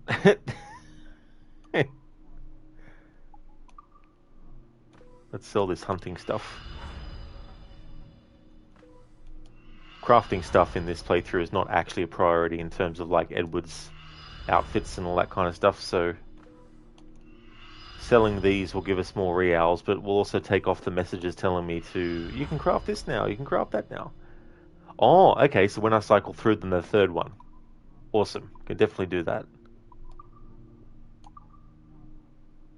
Alright, let's upgrade the hull further. That'll do well.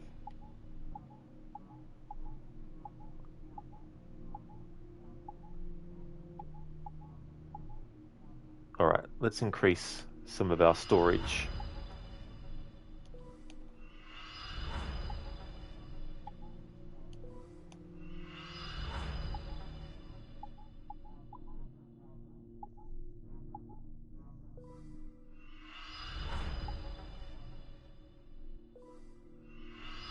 Yeah, Zereth pulls the lever.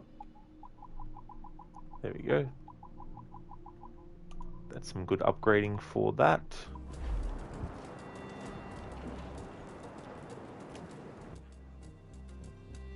Okay, so for the last thing I'll do in this stream, we'll listen to that sea shanty. Be interesting to see which it falls on, because it's a randomized order that they play in.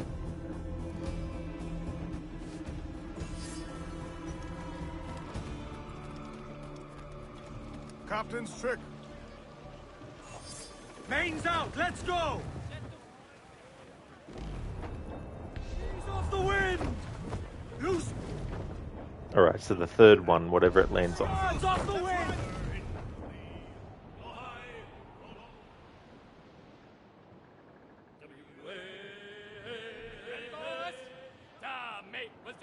Whiskey's the life of man. Whiskey, Johnny. Oh, whiskey's the life of man. Whiskey for my Johnny, oh. I drink whiskey when I can. Whiskey, Johnny. I'll drink it out of an old tin can. Whiskey for my Johnny, oh. Whiskey gave me a broken nose. Whiskey, Johnny. Whiskey made me pawn my clothes. Whiskey for my Johnny, oh. Whiskey drove me around Cape Horn. Whiskey, Johnny. It was many a month when I was gone. Whiskey for my Johnny, oh. I thought I heard the old man say, whiskey, Johnny, I'll treat my crew in a decent way. Whiskey for my Johnny, oh. A glass of grog for every man. Whiskey, Johnny, and a bottle for the shanty man. Whiskey for my Johnny, oh. There we go, Zereth. Thanks for redeeming the sea shanty. Studs up with a will. Alright then, so made some good progress in this stream. By the time I do the next stream, some of these missions should be done. I mean, these ones have 1 hour and 41, 1 hour and 40, 2 hours and 30, 2 hours and 30. This one has 12 hours and 3.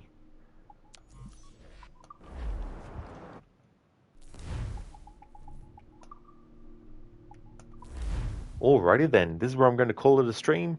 The next stream of this will be when it's Tuesday for me. On Tuesdays I do a split stream, so I'll be doing 2 separate streams of this game. If you see me streaming this game, you know it's become Tuesday. I just want to thank everyone for watching, I really appreciate it. Going to give some shout outs, and then we're going to go and raid out. We're going to go and raid Crocodiles, who's playing Assassin's Creed Valhalla.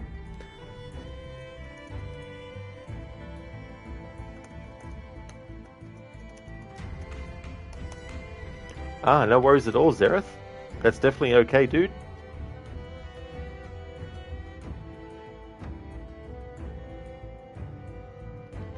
So I'd like to highly recommend people check out Lucinda as well as Game Fanatic.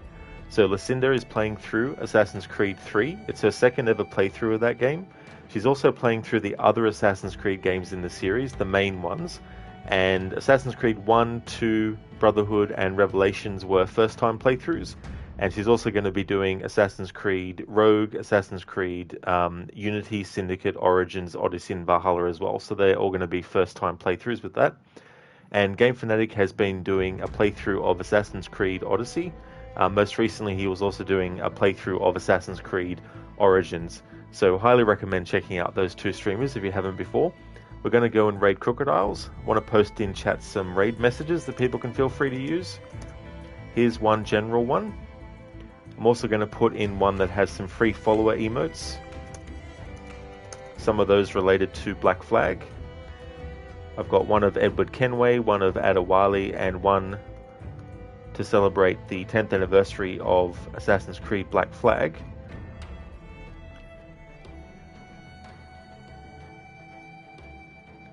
And I also have a raid message for subscribers as well.